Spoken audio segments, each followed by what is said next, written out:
else to represent the United States at the upcoming G20 Leaders Summit in South Africa in November. He told reporters that he has a lot of problems with South Africa because of its bad policies. Trump has cut off aid to South Africa and offered Afrikaner farmers asylum based on a fantasy version of South African land rights. Pretoria has clarified that the recently adopted Expropriation Act is not a tool for land seizure. Trump addressed the media as he returned from Scotland. No, I think maybe I'll send somebody else because I've had a lot of problems with South Africa. And they have some very bad policies. Very, very bad policies, like policies where people are being killed. A lot of people are being killed. So I think I probably won't. I'd like to, but I don't think I will. Recapping the top story, Public Works and Infrastructure Minister Dean McPherson says he'll be writing to the Hawks to investigate revelations of irregularities into the over 800 million rand hospital oxygen plant tender awarded by the Independent Development Trust. For SFM News, I am Anne Musa. It's a very good morning to you. In your SFM sports headlines, it is soccer with Lucas Ribeiro reigning supreme at the PSL Awards, and reigning supreme is South Africa's young swim sensation, Peter Coetzee. We'll have details just before 6:30. SAFM, guiding you through the rush hour traffic. A very good morning. Good start on the roads across Gauteng. Highways open and largely flowing along without any major incidents. We did have some hold-ups just south of Pietermaritzburg on the R103 between Polly Shorts and Ashburton a little while ago. But that scene is rectified and all traffic flowing both directions there. Among some 30 through Prospect and up towards Spaghetti Junction, incident-free flowing as well. Cape Town, watch for a crash on the side of the N1 inbound at Okavango Road. That's probably going to have a little bit of an impact due to onlooking. And the N2 just building as you come in from Khayelitsha, wall of traffic through to the airport runway, and then from the airport through to Jan Smuts, just getting busy. Rain expected across Cape Town this morning. With your traffic update, I'm Rob Byrne.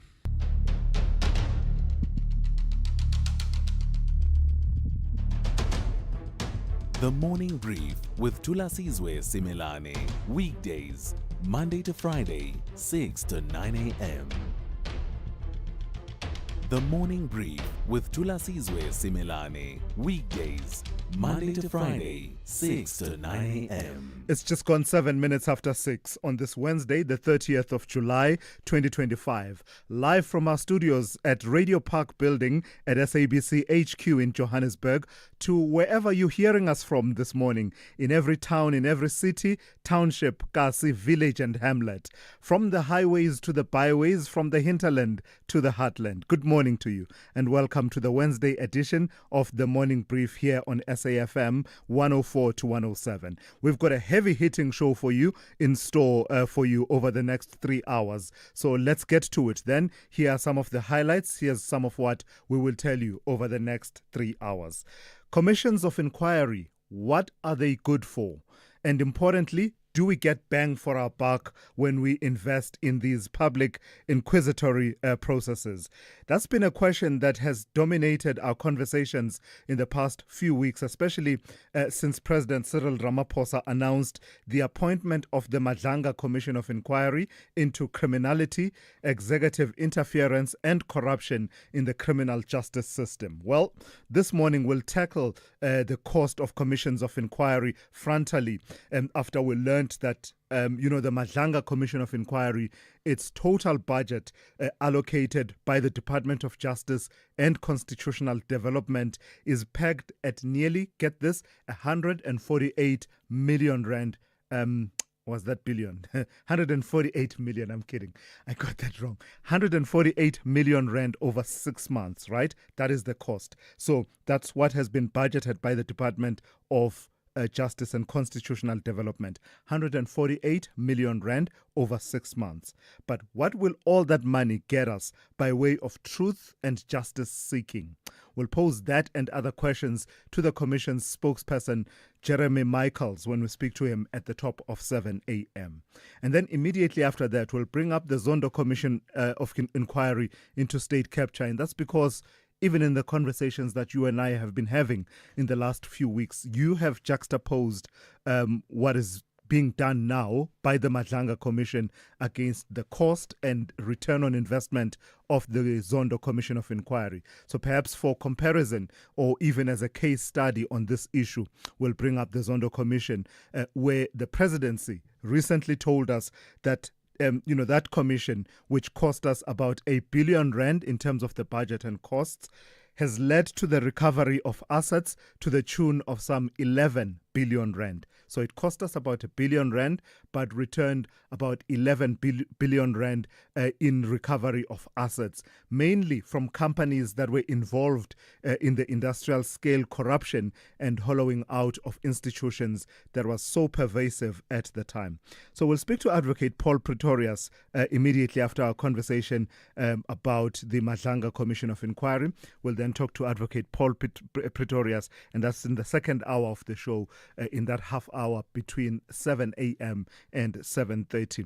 He is, of course, the former commission evidence leader, and he will reflect on the cost-benefit analysis of that commission. And immediately after that, we'll squeeze in a conversation with Presidency spokesperson Vincent Magwenya, who will then flesh out the President's report on the implementation, the dashboard of implementation of the recommendations of the Zondo Commission. So a jam-packed half hour in the second hour of the show from 7 to about 27 minutes past 7.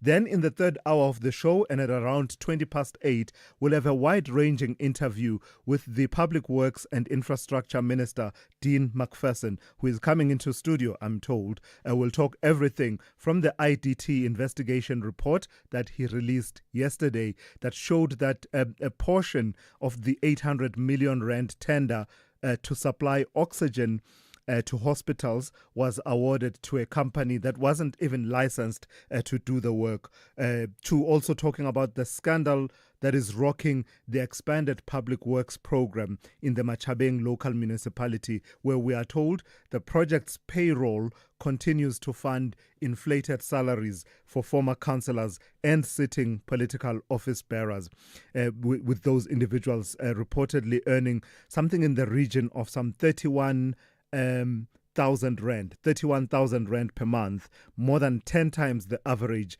EPWP stipend. So we'll talk to Minister Dean McPherson at about 20 past 8 about these and other matters.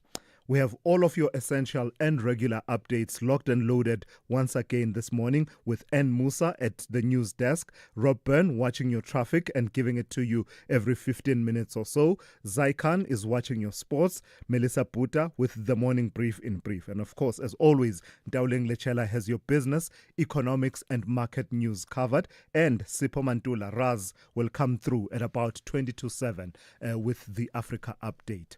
You are an essential part of the conversation. There is no conversation without you. So do give me a call throughout the 3 hours. The numbers to dial 086 000 2032, or you can send me a WhatsApp voice note and we'll play it out and interact and engage with you.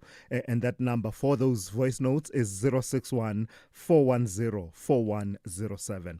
On social media, we are at SAFM Radio on X. We are SAFM Radio on Facebook and Instagram. And as always, we are live on our YouTube channel and live as well on our Facebook page and on X. And there on YouTube, we are SAFM Radio. So that's where we are going over the next 3 hours. I don't know about you. I'm ready. Are you ready? Let's get it started.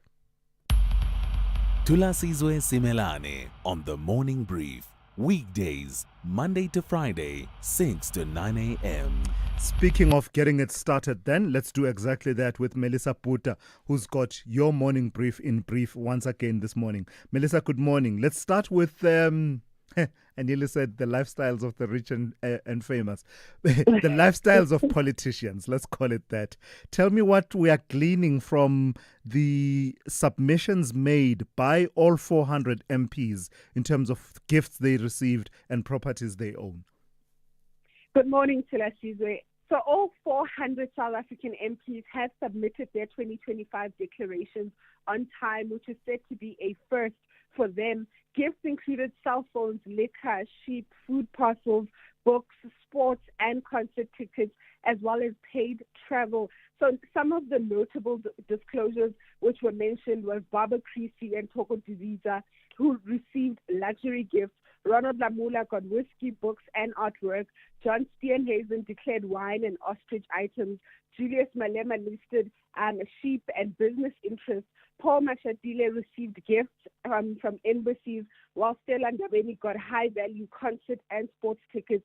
The Ethics Committee has praised the full compliance, and I must say, it's quite an extensive list of gifts. Yeah, and it always makes for interesting reading, but also intense scrutiny, as we are seeing around the deputy president's ownership that was now declared of that mansion. That's about 28.9 million rand out in Constantia in the Western Cape. So that's leading to further questions about, how was it all funded? How did he afford all of that based on what we know to be the income of a deputy president in the Republic? Let's move to what's coming out of the Eastern Cape. What is government doing there on resettling families that were displaced by the floods in areas like Umtata? So the Eastern Cape government is saying that they are making progress in resettling the families which were displaced by the June floods.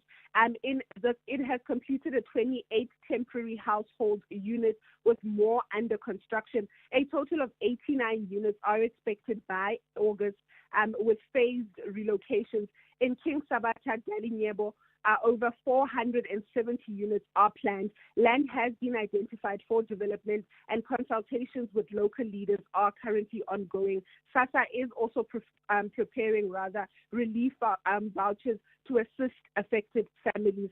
So it will be quite a long process to re-establish the community which has been affected. Yeah, and in news coming out of crime and law enforcement, another woman arrested at OR Tambo International Airport while attempting to smuggle drugs into the country?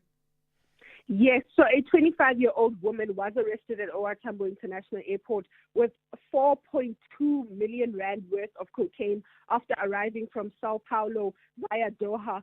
Gauteng police, using intelligence-led operations, intercepted her and found 10 kilograms of cocaine in her luggage. Over 25 traffickers has been arrested at the airport this year alone. Meanwhile, a South African woman was also arrested in Bali for smuggling nearly 1 kg of meth, and she is currently facing a possible death penalty.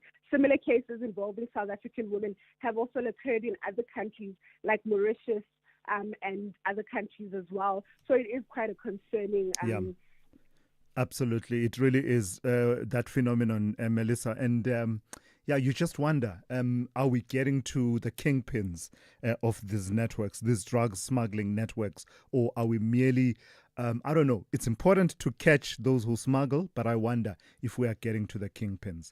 Thank you for that. That's Melissa Puta with The Morning Brief in Brief. The Morning Brief with Thulasizwe Simelane. So on the weather front, quite a number of warnings that have come through from the South African Weather Service. And as we always do, we will prioritize those and then give you the highs and the lows for the main centers around the country. So let's start. In fact, the Weather Service even flagging them as severe weather alerts. So let's start with the impact-based warnings. There's a yellow level 2 warning for damaging winds, resulting in localized problems for high-sided vehicles on prone routes, and that is expected over the southwestern parts of the Northern Cape.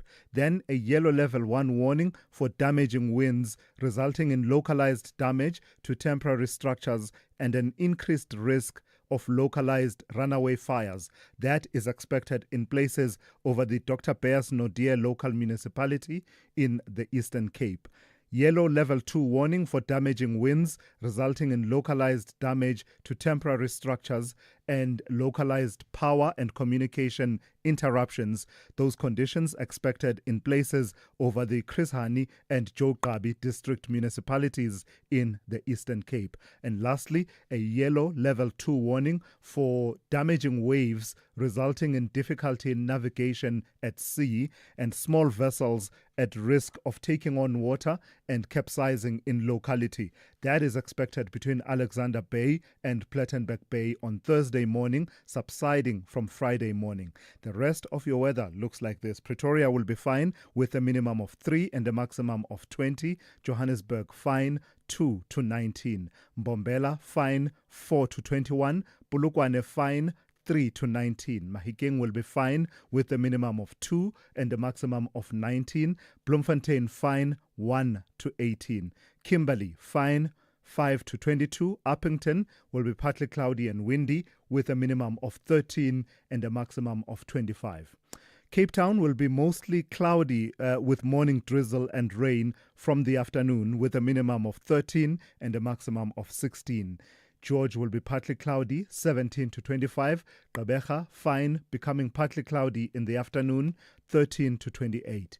East London will be fine, becoming partly cloudy in the afternoon with a minimum of 17 and a maximum of 30. Durban will be fine with a minimum of 11 and a maximum of 23. Richards Bay fine, 13 to 24. And lastly, Pietermaritzburg will be fine with a minimum of 5 and a maximum of 25. Let me get this right, Ron. You're a plumber by day and Pretoria's smoothest wedding DJ by night. Yeah, it started out as a passion and now I've got bookings until December. And a smoke machine that needs its own seatbelt. And you sold your car to buy a van through We Buy Cars. Brew, it was music to my ears. Zero admin, no long queues. They pulled in, checked it out, and before I knew it, I had cash in the bank. Now that's a banger. We Buy Cars. Geared for your passion, geared for you.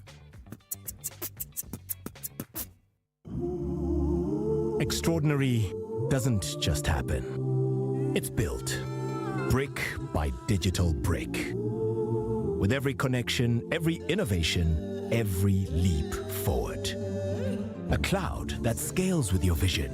Security that earns your trust. AI that empowers smarter decisions. IoT that connects what truly matters. Connectivity that bridges every gap. We're not just building technology, we're building the future of South Africa. Stronger businesses, thriving communities, a nation connected, empowered, and ready to lead. Together, let's build the extraordinary. Start your journey at vodacombusiness.co.za. Vodacom Business.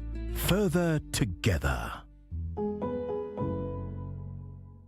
Worldview Update, bringing you closer to international or global news. 22 minutes after 6. 2 more of the 5 UN Security Council permanent member states could soon recognize a Palestinian state as early as September this year.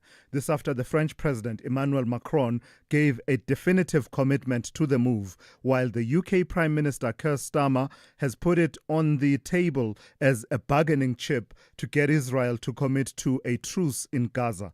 In a late-night post on social media last Thursday, Macron announced that France will, at the UN General Assembly in September, formally recognize a Palestinian state, making the country the first permanent Western member of the UN Security Council and the G7 nation to do so. Within days of that announcement, Starmer has now said that the UK will follow suit unless Israel takes substantive steps to end what he's called, quote, the appalling situation in Gaza, end quote, and conclude a ceasefire deal and commit to a long-term peace process. Let's speak to Dr. Kingsley Makubela, risk analyst, former diplomat, and also a public relations executive. Doc, good morning and thank you for your time. This is a script that you would not have written some 2-3 years ago or so. Certainly not after the October 7, 2023 Hamas attack on Israel. What has changed? What has brought these nations to almost their Rubicon moment? Good morning, Thulasizwe. The situation is definitely changing around the world. The public is rallying and really condemning the appalling situation as Stama categorized it in Gaza, the starving of children, the man-made disaster.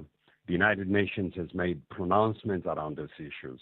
So the pendulum is swinging against Israel, and that's why you're seeing all these countries really intending to take action. Let me just, Thulasizwe, the announcement by Macron. Macron did not say France will. He said it intends. Yeah. Now, these terminologies are quite important in the diplomatic field because the intention can have situation later on that people would say we intended to do this, but given the development, we decided to backtrack. So that's one issue. And the announcement by Stama, it's quite concerning because even though the United Kingdom recognizes that the two-state solution, but he didn't make a firm commitment, as you are saying. He's using this as a bargaining chip. The two issues are really separated. What's going on in Gaza now and the two-state solution that most countries have taken a decision on are two separate variants to the conflict. So let's talk a little bit more then about that.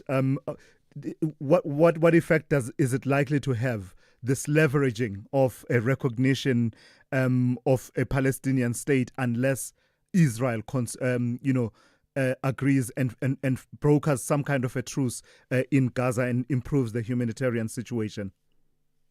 If France goes ahead and recognizing the United Kingdom does the same, it will fragment the G7. And we've seen that within the G7 now, there's no firm position. Japan has taken a total different position among the G7 countries too.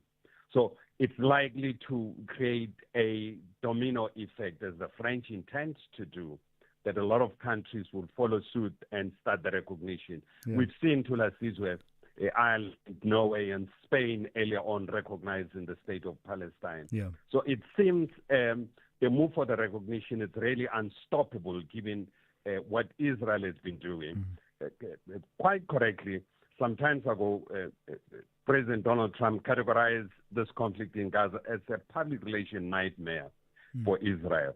As we are talking to Thulasizwe, there are about 147 countries that recognize the state of Palestine within the United Nations out of 193 countries. So you have more than 75% of countries recognizing this. Now, if you get these major countries doing the same, it's likely to create a serious problem.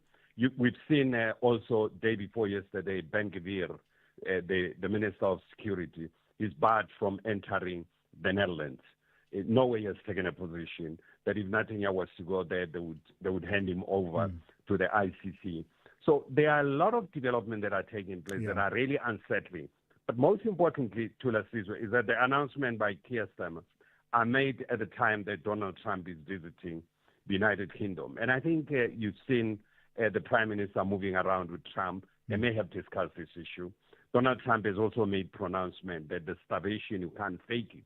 Netanyahu says there's no starvation in Gaza. Yeah. So there are serious things that are affecting the credibility of Israel, and I think Israel will not recover from this. All right, I've got to thank you for your time and your insights this morning. That's Dr. Kingsley Makubela, risk analyst, former diplomat, and a public relations executive. This is SAFM Sport with Zai Khan. Good morning to you, Zai. So it was the Oscars of the PSL, right? And Lucas Ribeiro was the big winner. Oh, he was the big winner, but it did feel last night like it was a Sundowns Pirates Oscar derby. It was just them all the way. And Lucas Ribeiro dominating 4, not even a hat trick. I mean, what do you call that? Footballer of the season, player of the season, goal of the season, top goal scorer, and he was the one that blistered Sundowns to yet another winning campaign. Now, the Orlando Pirates' rising talent, Relebohile Mofokeng, claimed both the young player of the season as well as the MTN8 last man standing, cementing his status as one of the most exciting prospects in the league. Pirates teammates Sipho Chaina, Inkosanati Sibisi and Makhaleni Makula were also recognized Arabias. They also had the winning goalkeeper and defender and midfielder of the season. Elsewhere, Portuguese forward João Felix has signed a 2-year deal with Saudi Arabia's Al Nassr, where he will join Cristiano Ronaldo. The 25-year-old Felix made a blockbuster move from Benfica to Atletico Madrid, and that was in 2019. Swimming action, Peter Coetzee powered his way to South Africa's first medal of the World Aquatics Championships in Singapore. Claiming gold in the 100-meter backstroke, the 21-year-old was third fastest in the semi-final. He outdueled the Olympic champion Thomas Chekon and France's Johan Ndoye Brouard in the second half of the final to reach the wall in a quick new African record of 51.85 seconds, just 0.25 of a second off of Chekon's world record. The Italian Chekon, he was second in 51.9 seconds, with Ndoye Brouard third in 51.92 seconds. Elsewhere, we've got tennis action. Casper Ruud had a strong start in his debut at the Toronto Masters. He defeated Roman Safiullin 6-3, 6-3. The Norwegian tennis player Ruud, currently ranked 13th in the world, will face Nuno Borges from Portugal, and that's in the next round. And finally, cycling. The Dutch cyclist Lorena Wiebes won the fourth stage of the Women's Tour de France, outpacing her compatriot and yellow jersey holder Marianne Vos at the end of the bunch sprint. Just as in the previous day, the SD Works team sprinter once again beat the overall leader by a wheel to claim her second consecutive stage victory.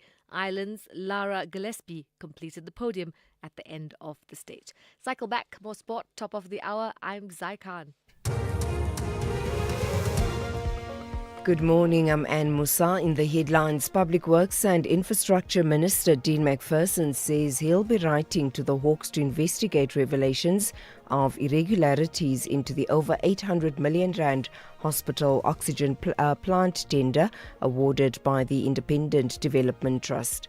KwaZulu-Natal police say they cannot rule out the possibility of more arrests in connection with the murder of former ANC Youth League Secretary General Sindiso Magaka. And Israel's Prime Minister Benjamin Netanyahu says plans by Britain to recognize Palestinian statehood unless Israel reaches a Gaza ceasefire before September would be a reward for Hamas. I'll have details on these and other stories at 7. SAFM, guiding you through the rush hour traffic. Morning, Pretoria. First up, Dustport Tunnel again, very slow. Coming off the Mopani Highway, turning south on Bremer into the tunnel is all backed up. And the mighty Mopani Highway queuing at Theo Martins, and then more queues down to Eskia and Pathlali Drive. Other side of the province, the Mike one is heavy. It's under pressure from Gold Reef City all the way through to Empire Road. It is the heaviest of the highways this time of morning around Gauteng by some distance as well. Durban's N2 North taking on a different perspective today with a breakdown near Spaghetti Junction. So coming up, it is already queued heavily from the M7, all lanes jammed through Spaghetti Junction, past that truck and into the roadworks. There's also a backlog coming south into Spaghetti Junction from Umgeni Road, and that's probably a stationary vehicle on the southbound track as well. Cape Town is likely to get in the way. The busy Four Trekker Road at Salt River, stationary truck outside the container depot. Watch for that. And a crash on Jake's Curvell Drive at Viking Way, causing some delays through the Epping area into that junction, and Symphony Way coming up from Delft, very slow this morning. Queues of vehicles up towards Stellenbosch Arterial. And talking of Stellenbosch Arterial, no lights this morning at the R300 highway. Stellenbosch Arterial Bridge coming from Blackheath through Cales River towards Delft. That route quite slow as well. Rob Byrne, SAFM Traffic. The business update on SAFM. Yeah, to kick us off with the first update of the morning, let's turn to Ndauling Lechela now. Ndauling, this seems to be a dance, right? It seems to be some kind of a dance until these partners settle into their pattern around these tariffs. Tell me now what's happening with China and the United States, the options that are being explored to expand this tariff truce.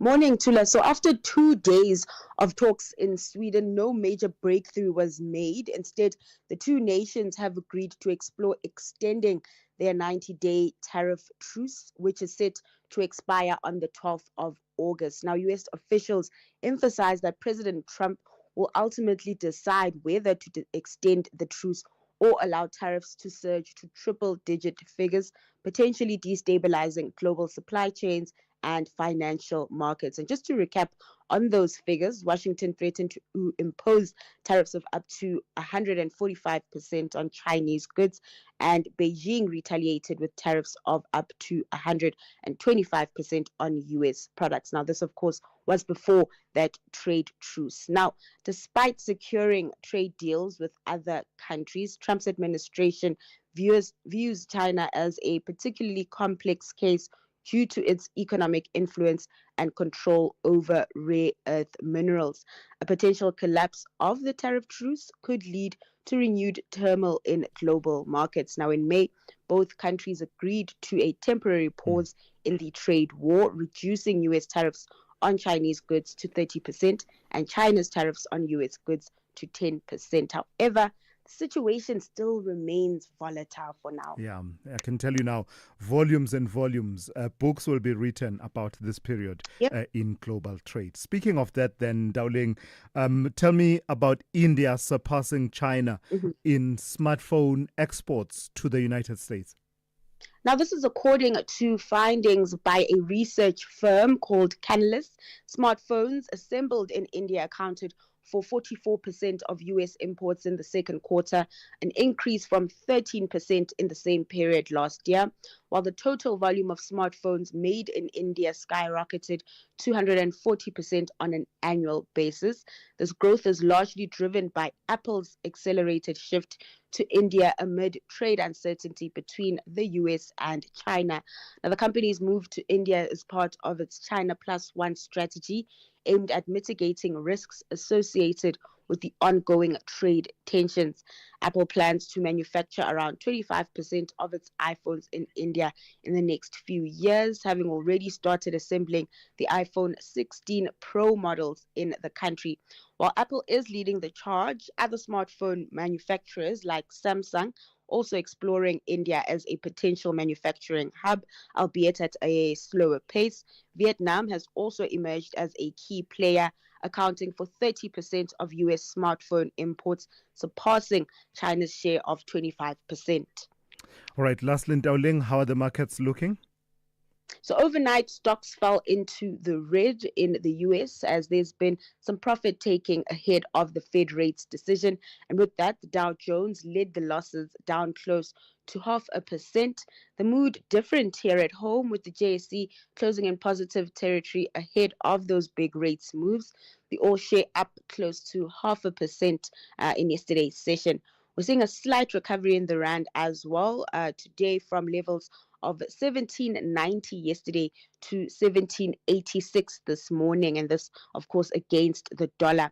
In the commodities scene, oil prices remain elevated, sitting at $70 per barrel. Lastly, in Asia, stocks mostly in the green, with traders assessing the latest tariff trade deal developments. All right, thank you for that. That's Ntauling Lichela. She'll be back with another update for you just after 7:30.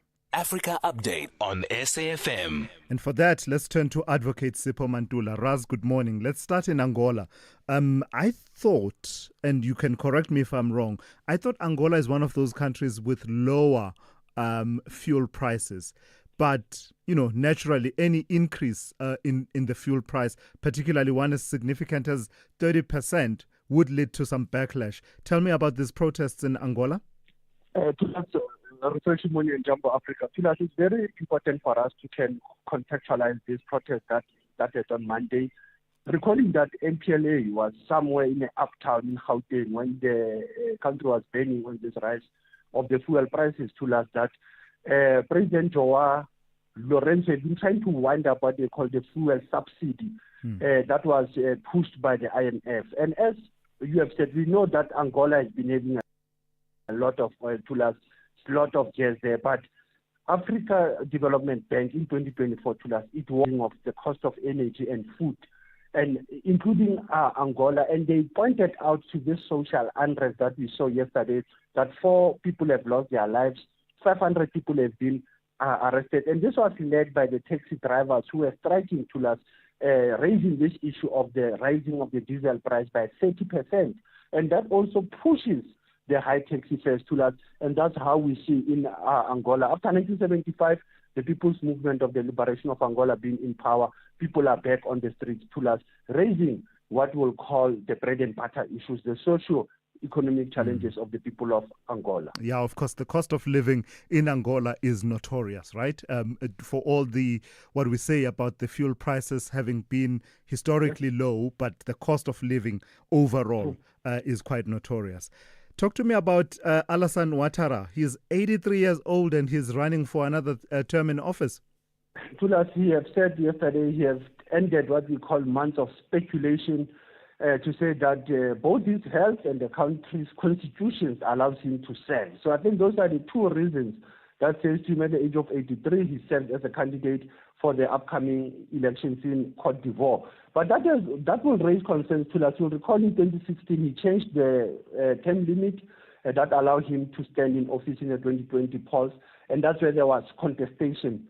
Laurent Gbagbo, Tidjane Kima, they are still contesting their exclusion from the electoral list to us. So you will see that Ivory Coast will also be a challenge. I saw Central African Republic also. Their president is going for the third term. Paul Biya is going for the 8th term. Museveni is going for the 7th term. Interesting time to be living in Mama Africa. Yeah, let's see how that plays itself out in Cote d'Ivoire with him at 83. But I must say, when you look at him, at least on the face of it, he looks like he still has some energy in him. But then the concern is overstaying your term limits and overstaying in power and not allowing that transition to happen. Talk to me about what the UN is saying about the situation of hunger on the African continent in comparison with declining hunger around the world. This is an alarming rate when you look at the UN Secretary General when he was speaking to the AU Global Food System Summit that was held in Addis Ababa yesterday, saying that when you look at on the numbers and the stats, we might be raising the issue of the global hunger going down, but in the continent, is going up to us. We are talking about 60% in the continent that will remain undernourished, 512 million people to us. And the AU also has confirmed it and say the drivers of this worsening food insecurity to us will know it's conflict, climate shocks, or economic interruptions. But also, when you look at what Guterres have said to us, the issue of the food that must not be used as a weapon of war. And you see it in Sudan, you see it in the DRC, you see it in the Middle East, and that's how he raised the issue of the international community to take an agent action to address this deepening food crisis. And you see it everywhere to us, hence the Angolan crisis that we are talking about, the crisis that we see in South Africa with community protests. That's how to us you see the question of the food price. But what must be done to us? I think the leaders emphasize that the investment in agriculture, the climate resilience, social protection system has to be reversed to us so that it can meet the needs and the realities of the citizens. In your historical archive, Sipho, you are taking us to the 30th of July, 1947. What happened on this day? Thulas, it's almost 70 years ago, but he passed away at the age of 33. He was a Pan-African teacher, a lawyer, a young politician, a principal architect of Pan-Africanism in South Africa. That was Anthony Muziwake Limbede. Thulas, when you think of Limbede, you think of Apinda, you think of Walter Sisulu, Nelson Mandela. But we spoke about him when we were talking about the marriage of Walter Sisulu and Albertina, that Limbede was there. But he was the architect also of the Youth League. That's how we can remember Muziwake Limbede. We can say he was a multilingualist. In the courtroom, he could speak Afrikaans and French.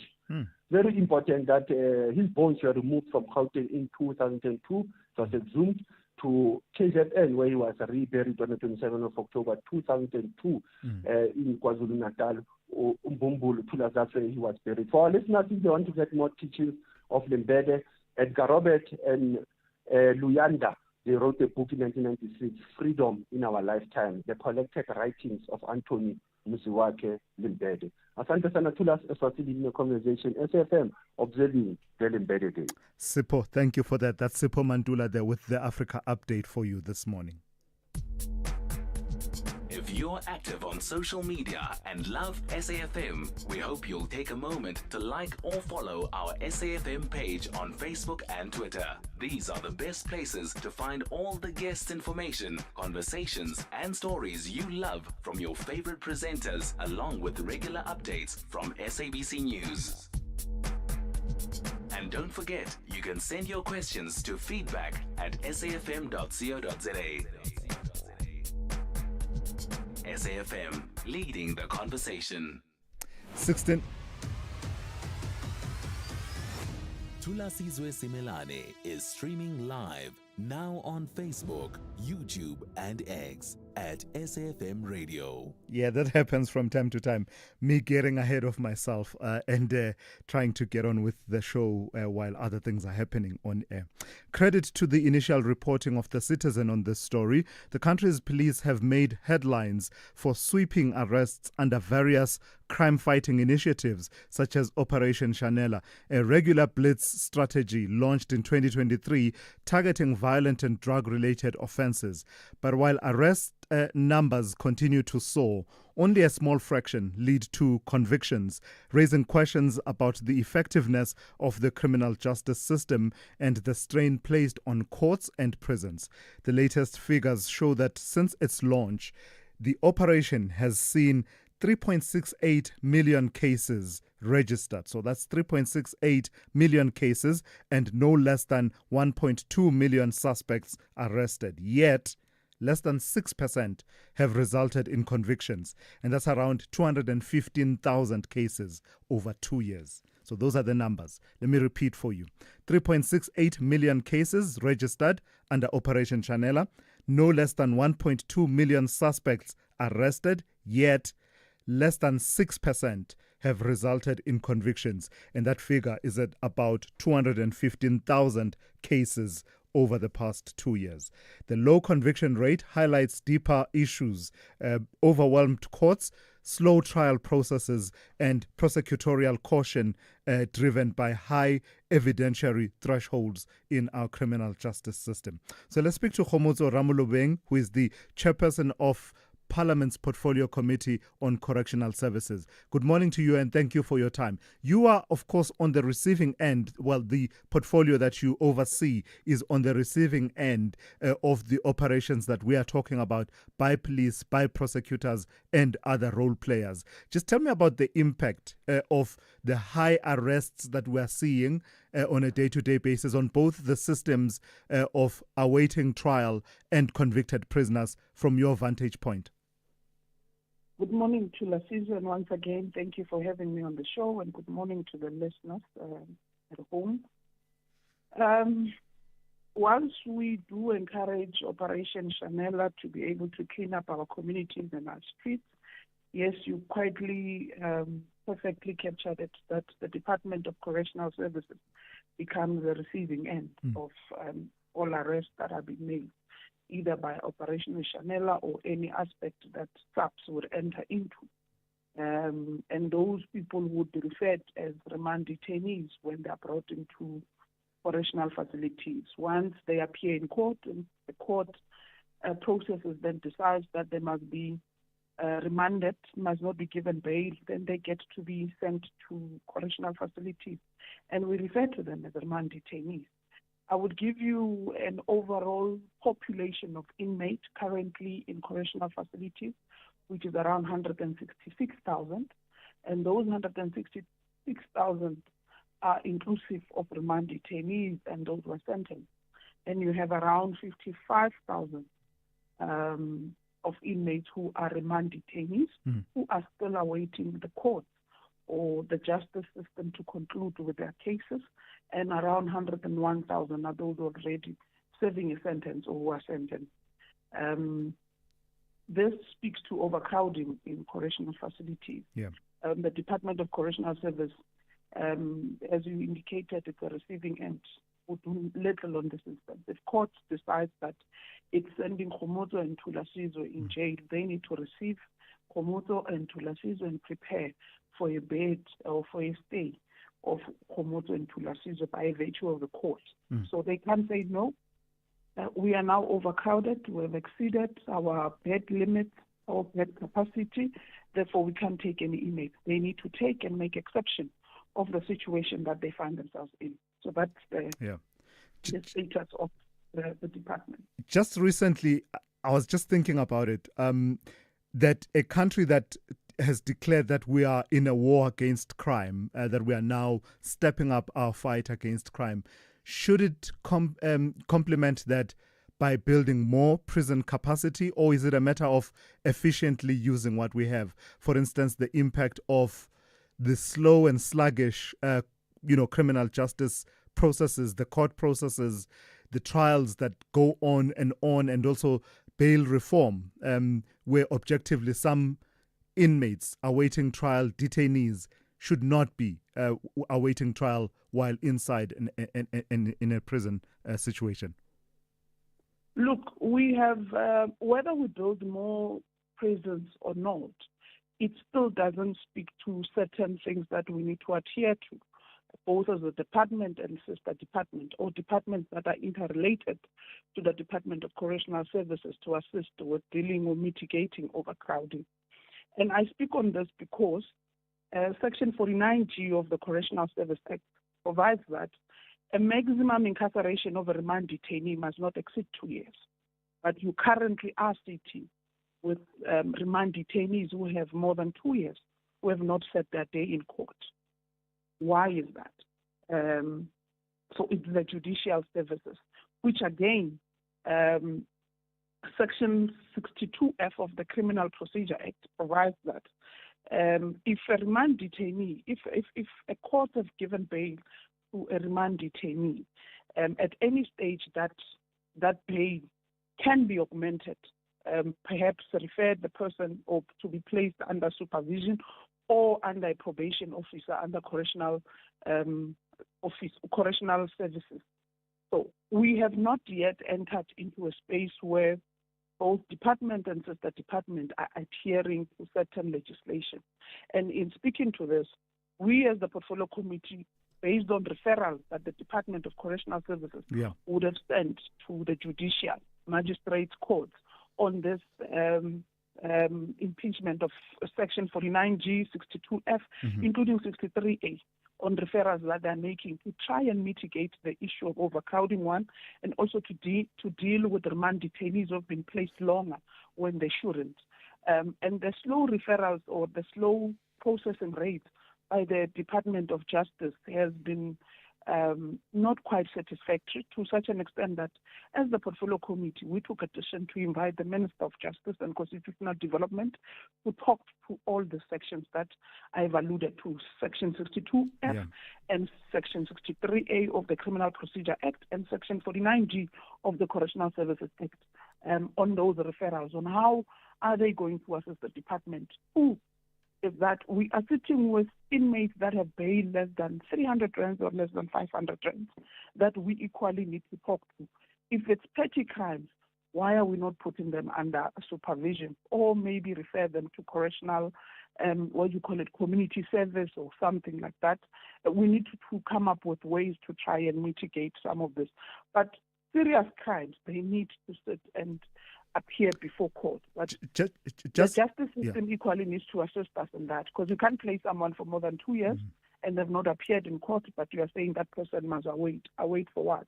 Just very briefly, Chairperson, the conversation you and I are having about overcrowded prisons and the likes, long awaiting trial, detainee times that they spend awaiting trial, to the extent that there could be someone who interprets what is being said as a push for the mollycoddling of crime, a push for, I don't know, an approach that centers the rights of criminals more than it centers the rights of victims and society's interests. What would you say to that, where there's an appetite from a crime-weary nation for exactly this kind of situation, pockets at least, that have appetite for filled prisons?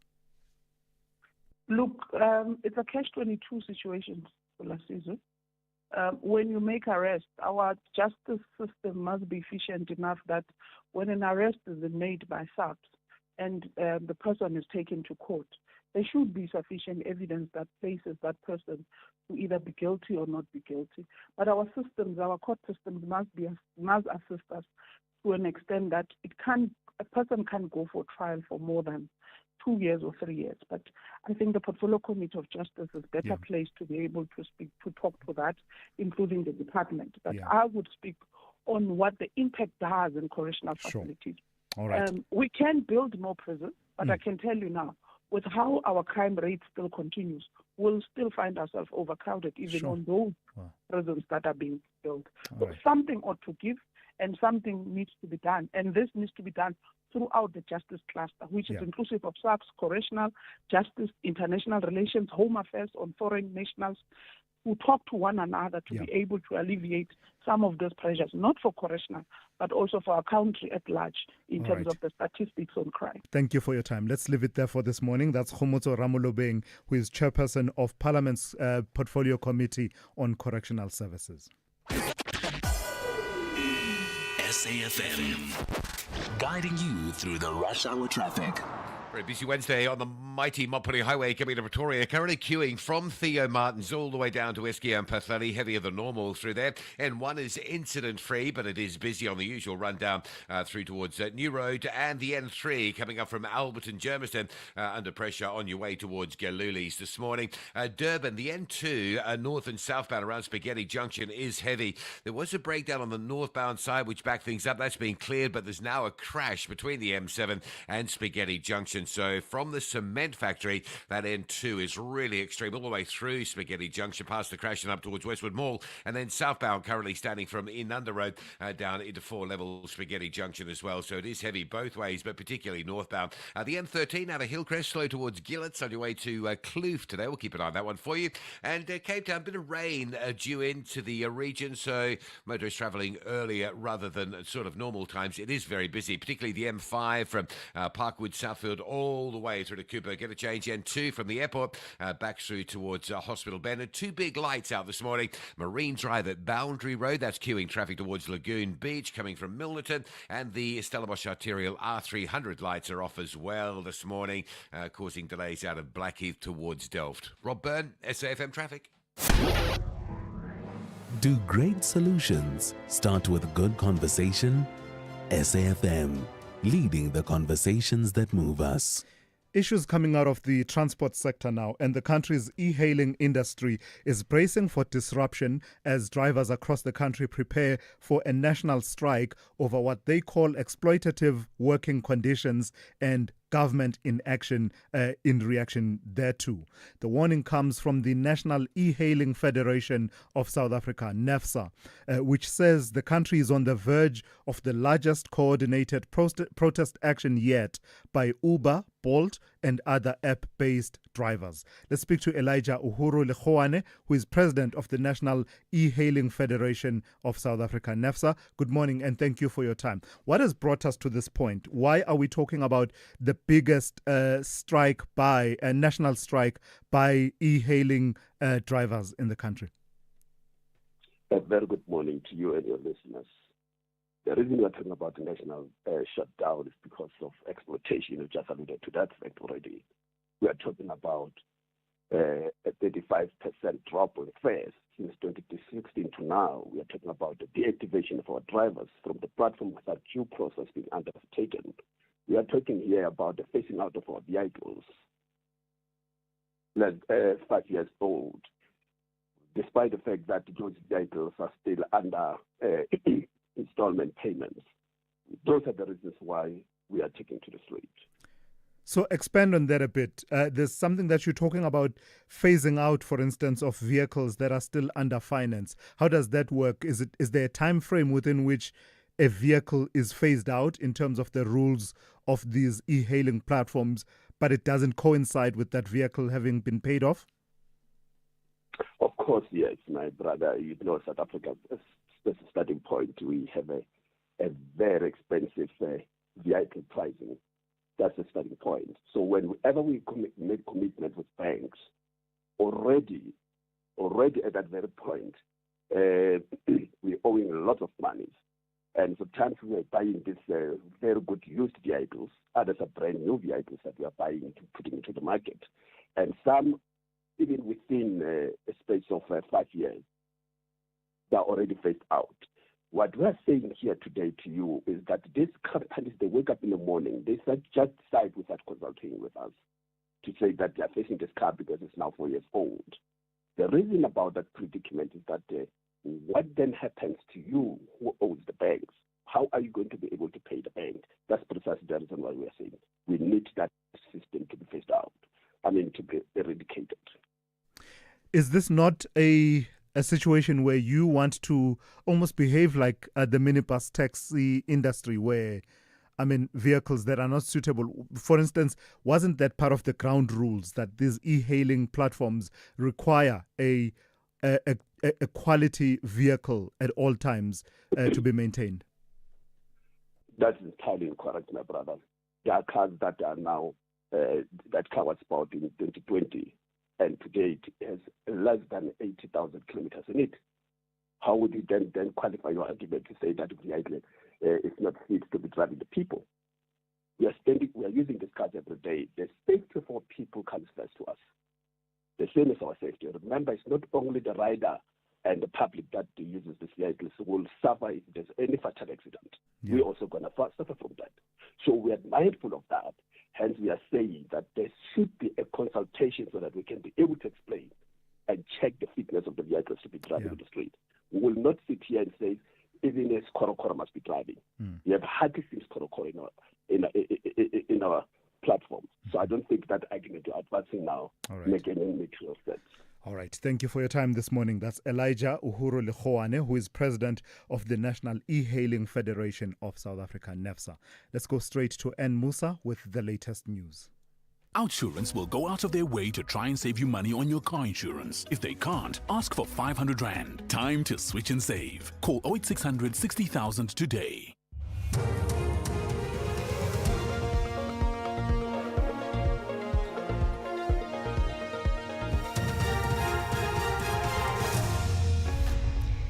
In our top stories, Hawks set to probe oxygen plant tenders scandal, and Israel criticizes UK's plan to recognize Palestine. Good morning. Public Works and Infrastructure Minister Dean McPherson says he'll be writing to the Hawks to investigate revelations of irregularities into the over 800 million rand hospital oxygen plant tender awarded by the Independent Development Trust, the IDT. A forensic investigation conducted by PricewaterhouseCoopers has, among other things, uncovered that the IDT CEO and other officials flawed the tender procurement processes. McPherson briefed the media on the outcomes of the final forensic investigation of alleged corruption involving IDT in Pretoria. It appears that the IDT appointed 8 service providers on the panel for the rollout of the PSA oxygen plants without confirming that any of the appointed service providers met the required criteria as required by legislation. Price negotiations were not transparent. In one example, as we said, the Department of Health's budget was 216 million rand, but when the IDT issued the RFQ, prices ballooned to over 590 million rand without a single documented approval or value for money assessment being produced.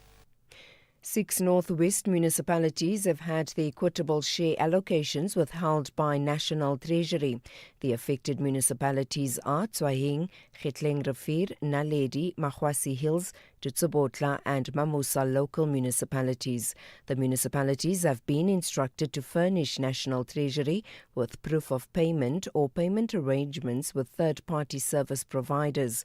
Northwest Cooperative Governance MEC Khawahe Mulapisi addressed the media in Mahikeng.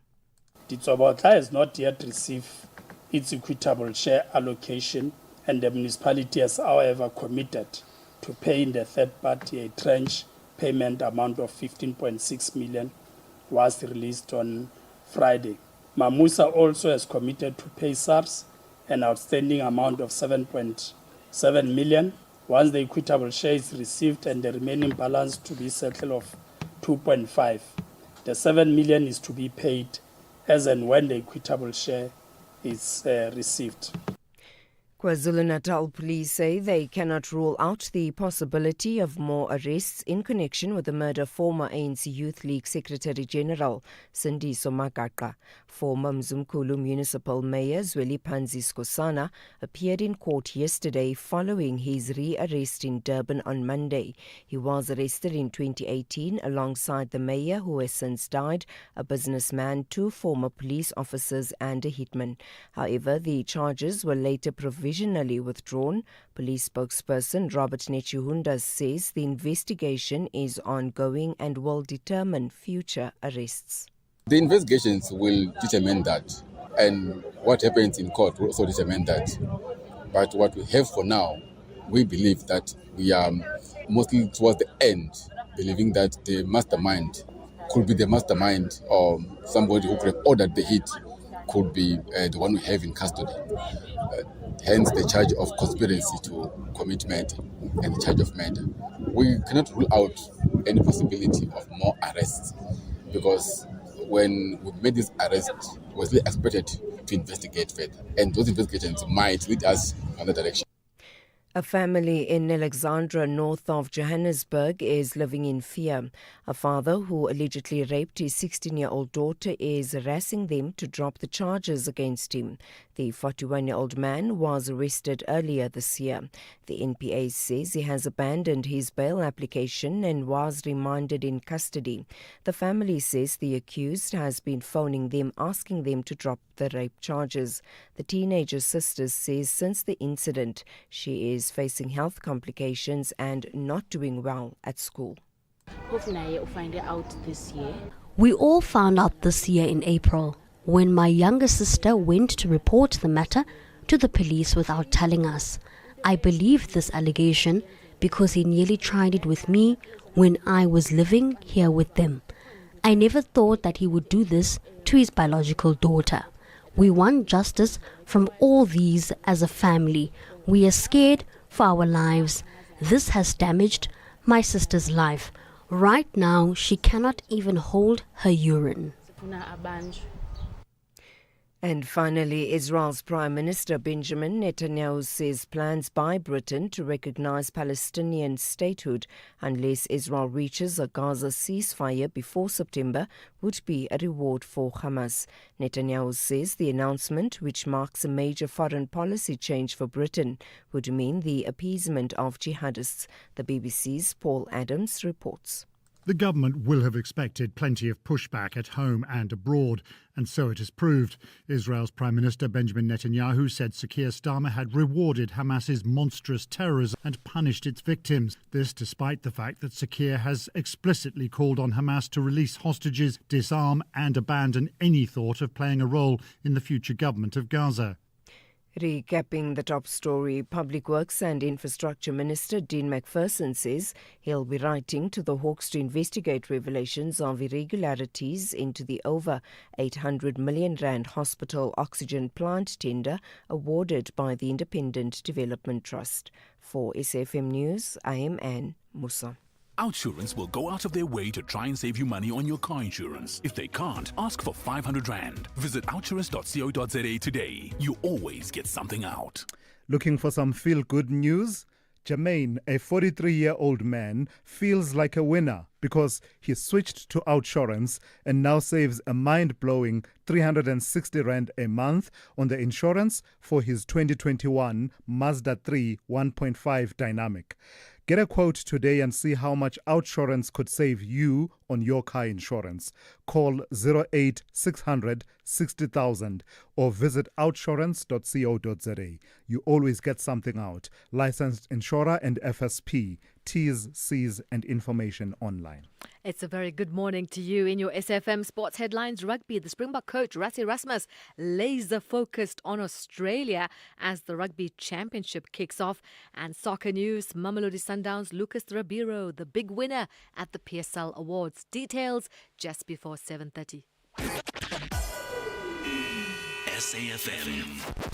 Guiding you through the rush hour traffic. It's heavy coming into Joburg from the south. This is often the case. The Mike 1 from Monday all the way through to Parktown, jam-packed, and the N3 coming up from Alberton, Germiston, via Elands on your way to Giluli is very slow as well. No incidents on the N1 between Pretoria and Joburg, just traffic on the run through Mid-Ram.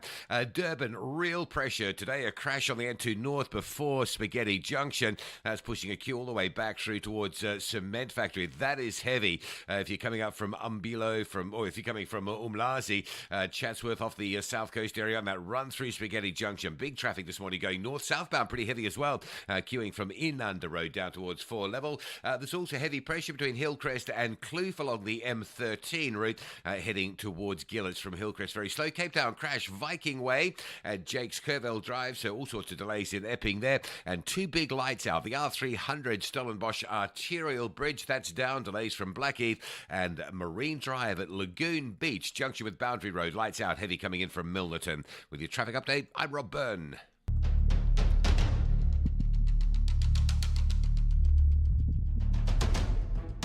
The Morning Brief with Thulasizwe Simelane.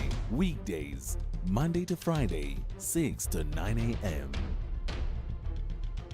The Morning Brief with Thulasizwe Simelane. Weekdays, Monday to Friday, 6 to 9 a.m. It's coming up to 10 minutes after 7. Let's get straight into the focus for this half hour, which is on the question of a return on investment on commissions of inquiry. So let's start.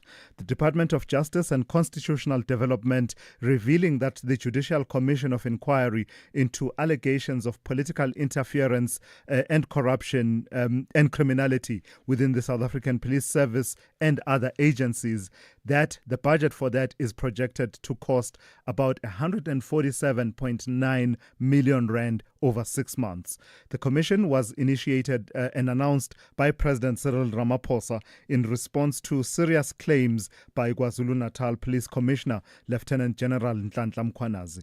Cost versus return on investment has been a key issue of scrutiny for many South Africans in the discourse and reflections about the value of commissions of inquiry as truth and justice seeking mechanisms. So let's start this half hour with Jeremy Michaels, who speaks on behalf of the Madlanga Commission of Inquiry. Good morning to you, Jeremy, and thank you for your time. 147.9 million rand over 6 months. That's not insignificant by way of financial resources. What does it get us? Indeed, good morning, Thulasizwe. It is a significant amount, but of course we have to keep in mind the fact that the allegations made by Lieutenant General Mkhwanazi, the Provincial Commissioner of KwaZulu-Natal, holds very serious implications for the integrity of our country's criminal justice system. Excuse me. And I think the cost or the estimated cost of the commission must be seen in that context. South Africans need to be able to trust the criminal justice system. And that is part of the point of this commission of inquiry delving into that. So is it your argument that in the end, you will endeavor to ensure that even if it's not by return of financial, recoveries, as was the case with the State Capture Commission of Inquiry, but the value that South Africans will have extracted from it, that sometimes can be priced in rand and cents, will be worth it? Yes. Let us say, it's very early days. The commission was proclaimed last week on the 23rd of July. And of course, the commission's terms of reference are quite broad. It includes, looking into whether criminal syndicates, and that includes but is not limited to drug cartels, have infiltrated or exert undue influence over the South African Police Service, the 3 metropolitan police departments in Gauteng, the National Prosecuting Authority, the State Security Agency, the Department of Correctional Services, and so I'm sure, and others, and so I'm sure you will agree that the terms of reference are quite broad. We don't know where the investigation is going to lead us. And so when you consider the major expenses covering a team of, I'm sure you're aware that the team that has been appointed consists of leading professionals, lawyers, forensic analysts, investigators, and so on. And then obviously there are major IT requirements and also a safe and secure venue. So those are the major expenses. And let's see where the Commission of Inquiry's investigation leads us. We don't know. Do you expect that any of the costs will relate to the protection of Commission witnesses as called for by the terms of reference, or are you hoping that you can be able to achieve that in collaboration with other governmental agencies? Look, that's a very sensitive matter at this stage, and so I don't really want to get into the detail of it, precisely because it relates to the safety of witnesses. All right, thank you for your time this morning. That's Jeremy Michaels, spokesperson for the Madlanga Commission of Inquiry. Thulasizwe Simelane on SAFM.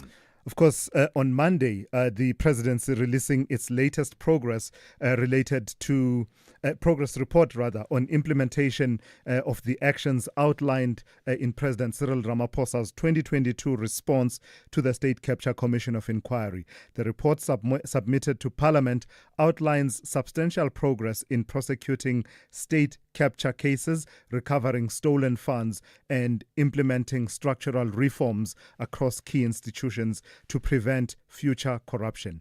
Let's speak to Advocate Paul Pretorius, Senior Counsel, who was the head of the legal team and also during the State Capture Commission of Inquiry, a former evidence leader. He joins me now on the line. Advocate, good morning. Thank you for your time. So recently, we've seen a great deal of public disillusionment, and I'm sure you will have observed, with commissions of inquiry. And we've heard critics of the State Capture Commission in particular amplifying their criticism, saying that it was an expensive for nothing exercise. How do you respond to such criticism? Are you comfortable that the work your commission did has reaped dividends for society through the implementation of its recommendations? Well, I think the evidence is there. The first point to be made is that a commission of inquiry is not a profit and loss accounting exercise. If it was, as the report points out, the Zondo Commission made a huge profit in recovery of money stolen from South Africa and the fiscus. So the Commission should be judged by its broader effects.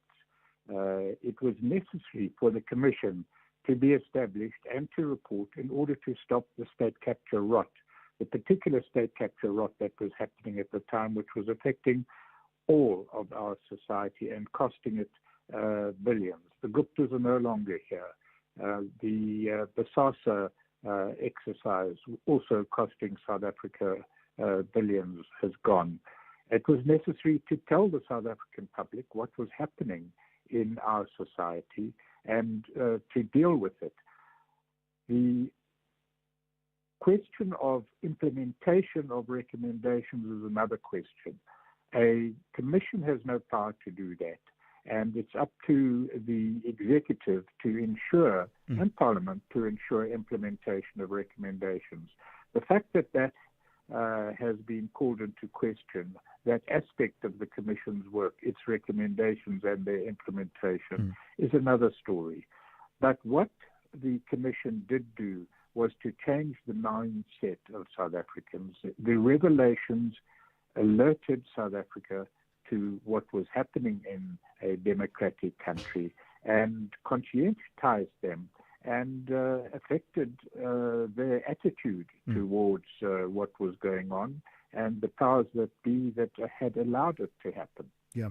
Accepting that the Commission doesn't have the wherewithal to influence and drive the implementation of its own recommendations, what would you say to this big cry that has been out there about the slow pace or the perceived lack of prosecutions in particular from the recommendations flowing from the Commission? For instance, the latest report by the president talks about 218 criminal investigation recommendations that are being carried through. And at this stage, we're just talking about 4 state capture-related guilty verdicts. Would you agree that this aspect is rather sluggish? Well, in regard to prosecutions particularly, I must say I haven't read in any detail. I've skimmed over the report, so I don't feel qualified to comment on the President's report, and I'm not going to do so. What I can say, however, is that immediately after the receipt of the report, the President said he would deal with, and he used the word architecture of law enforcement agencies and the criminal justice system. It is now 3 years later that has not been dealt with. One would have thought that this was a matter of extreme urgency, as it was. I'm not sure whether NACAC, the committee appointed to deal with advice on implementation of recommendations, has reported on the architecture, but the strengthening of law enforcement agencies. It's been mentioned by NACAC that they would advise the President in this regard. But the NACAC report, the interim report, was given to the President a year ago. There has been no public comment or release by the Presidency of the report, although aspects of it have been presented to Parliament. That is an urgent matter that has not, in my personal view, received sufficient attention. You can't wait 3 years to deal with what the Zondo Commission uncovered. And that means looking at the architecture of law enforcement agencies, strengthening law enforcement agencies. In my view, the NPA is simply not capacitated to deal with the volume of work that has been put on its desk. And then lastly, I've got to ask you about this. What have you made of the former Chief Justice Raymond Zondo's expression of his dismay at watching individuals against whom the Commission made serious findings continuing to occupy public office, including in the executive? Do you share that sense of disillusionment? I do. One must understand that Chief Justice Zondo, as one still calls him, has one of the most remarkable memories that I've come across. He will remember vividly every detail of every aspect of the Commission's inquiry and the report that he compiled. And the allegations and the findings are vast. And to see the fact that, once again, it's the people high up that seem to avoid immediate action and continue to exercise power or influence that has disturbed him, as he has said. And one cannot not but agree with how he sees it. All right, I've got to thank you for your time this morning. That's Advocate Paul Pretorius, Senior Counsel, who was head of the legal team as well as a State Capture Commission former evidence leader. In a moment, I'll be in conversation with Presidential Spokesperson Vincent Makwenya, in particular about the President's latest report on the implementation plan.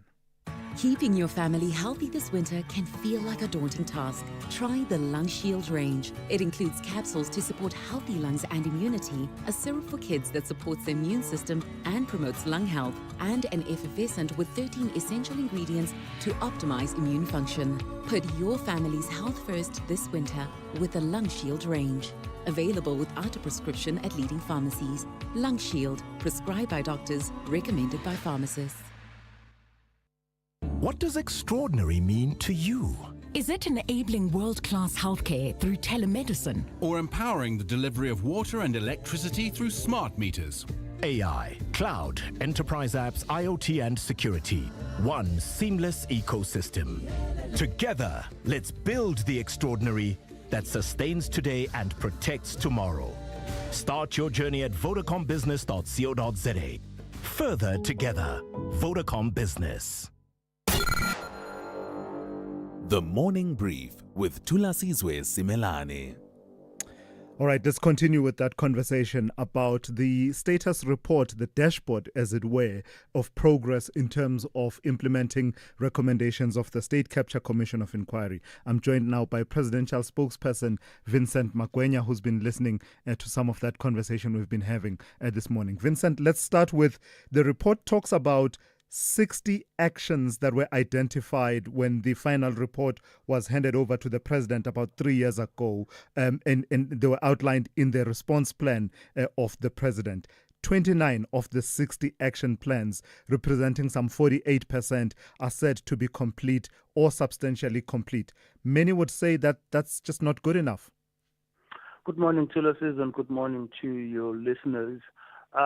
Well, people can decry the fact that some of these processes have taken some time. However, what is undisputed is the level of commitment that has been behind the implementation of the Zondo Commission report, as evidenced by the amount of achievements attained on the legislative front, on institutional reforms in terms of strengthening law enforcement, as well as asset recovery successes amounting to 11 billion rands to date through the asset forfeiture unit.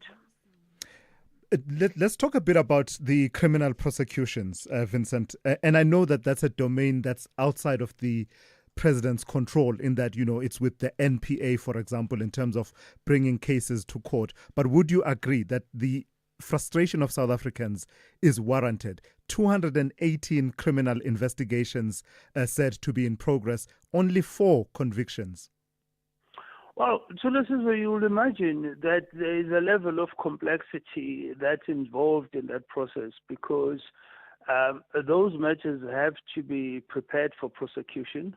They have to then be entered through the court roll once all investigations have been concluded and other processes have been finalized, and those cases have to run their course. And as you rightly say, that's outside of the purview of influence of the president, and so that is something that we will have to be patient on and allow those processes to run their course.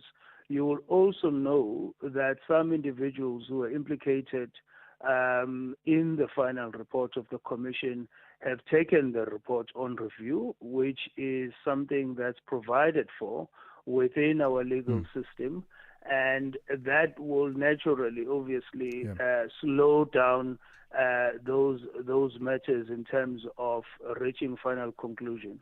What is within the president's purview, though, is the constitution of the executive. And a few days ago, we saw former Chief Justice Raymond Zondo decrying the fact and the awkward position of having to administer an oath of office at the behest of the president, not really at the behest, but, you know, the president making the appointment and therefore triggering the requirement for him when he was Chief Justice to administer the oath of office on individuals against whom he had made serious findings, some of those individuals continuing to be in the president's executive. How do you square that circle?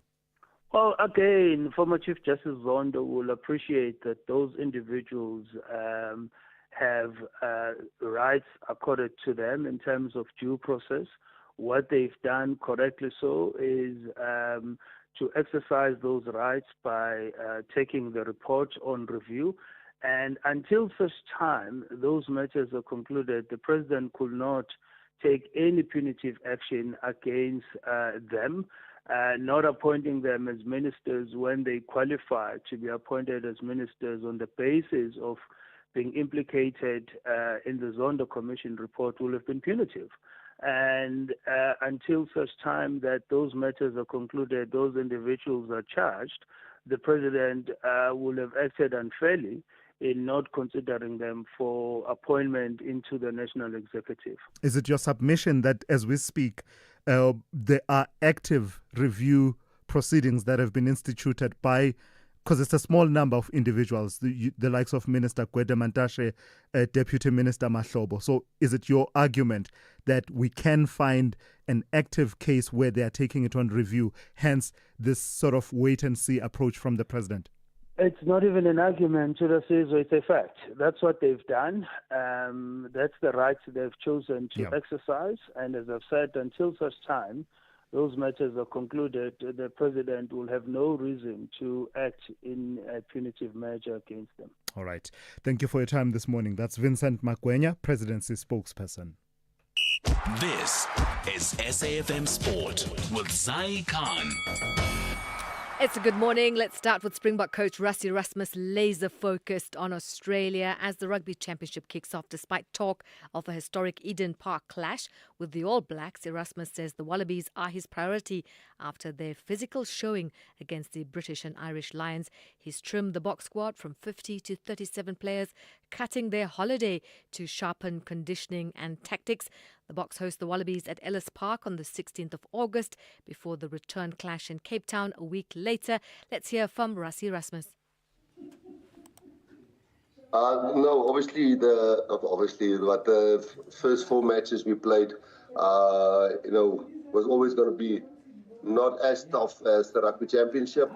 Not saying in any way that Italy and those guys weren't going to bring it physically, but I just think we were compared to them in terms of developing and playing as a team. We've been together for quite a while, and we know that would be physical against those guys, but we will now go against teams that's really physical, have a good game plan, really good coaches like the Italy coach Quesada and those guys were, but also teams that now played against the British and Irish Lions 3 games in a row. So they will be used to the intensity. So the way they play is, Joe Smith is a great coach, and we know the players pretty well, and we know the. Let's go to soccer. Mamelodi Sundowns forward Lucas Ribeiro and Costa dominating the evening last night, scooping 4 major honours: Footballer of the Season, Players Player of the Season, Goal of the Season and Top Goal Scorer. The Orlando Pirates' rising talent, Relebohile Mofokeng, claimed both the Young Player of the Season and the MTN8 Last Man Standing.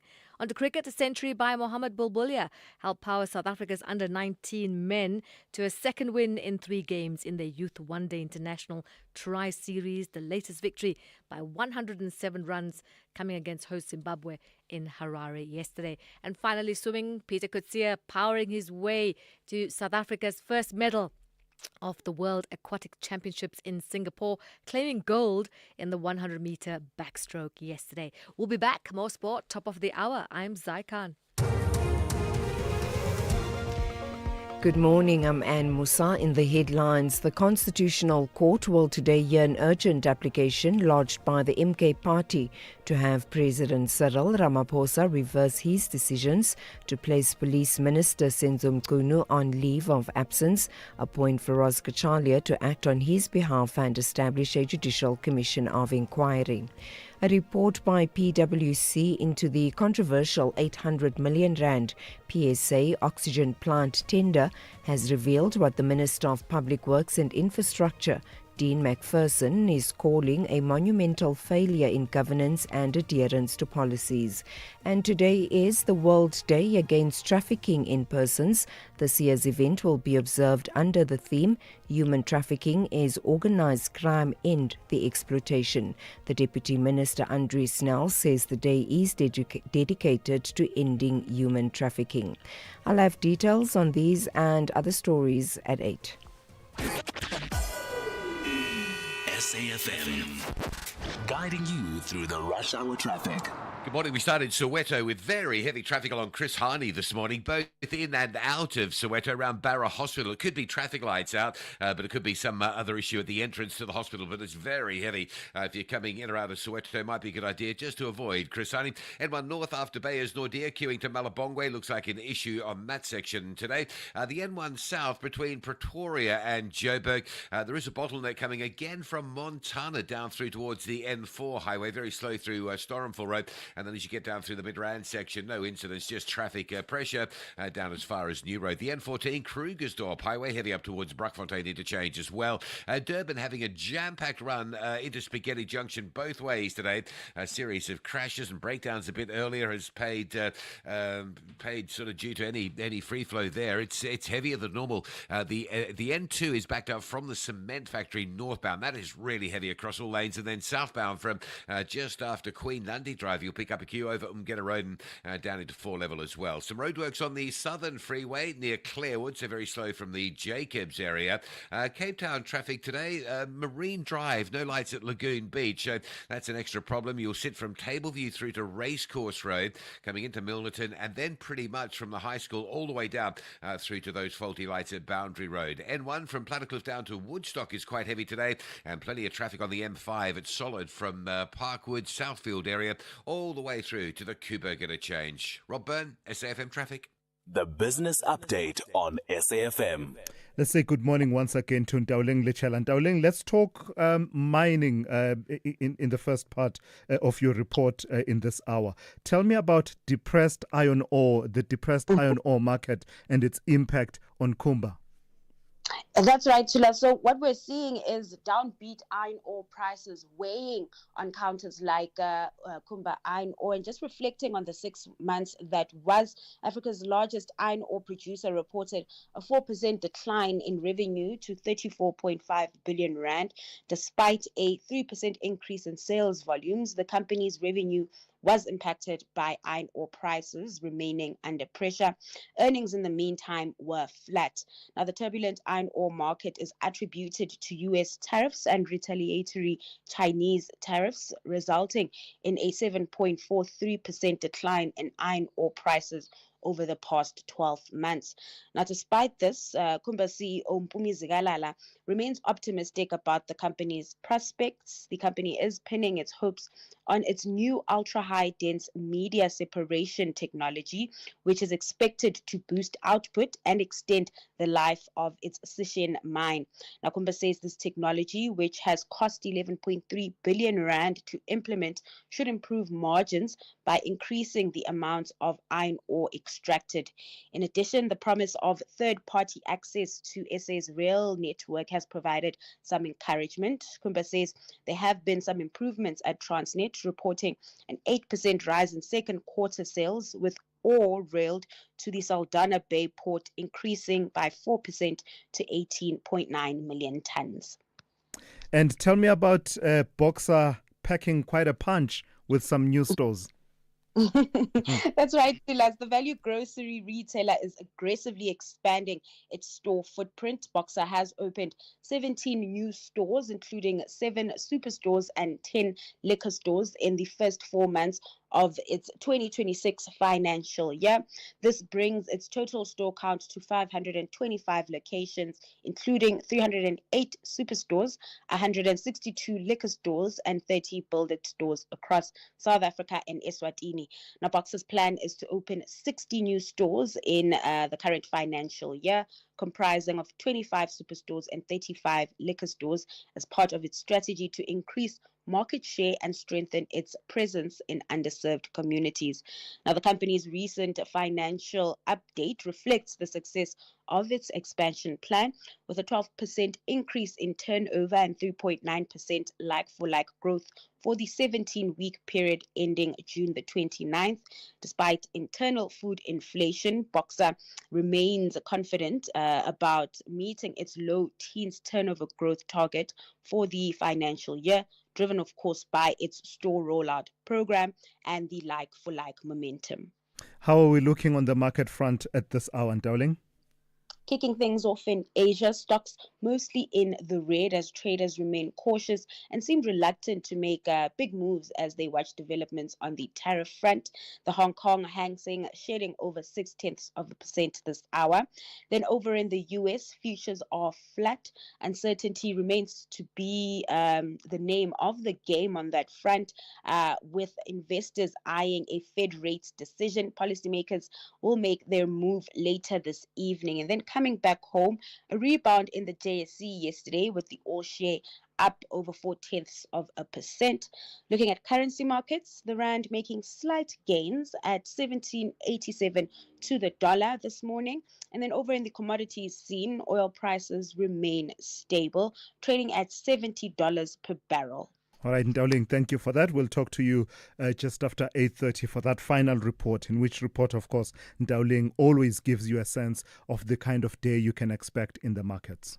If you think you cannot afford a lawyer, think again. Clientele Legal has made professional legal services affordable for you. Whether it's a civil, criminal, or labor-related matter, we have a nationwide panel of attorneys standing by to assist you. SMS SAFM to 32195. That's SAFM to 32195 and we'll call you back. Clientele General is a licensed non-life insurer and an authorized FSP. Standard rates and terms and conditions apply.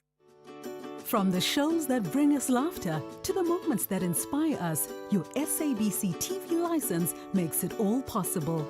Every license paid supports local stories, top talent, and the programs that unite South Africa. Pay your TV license today.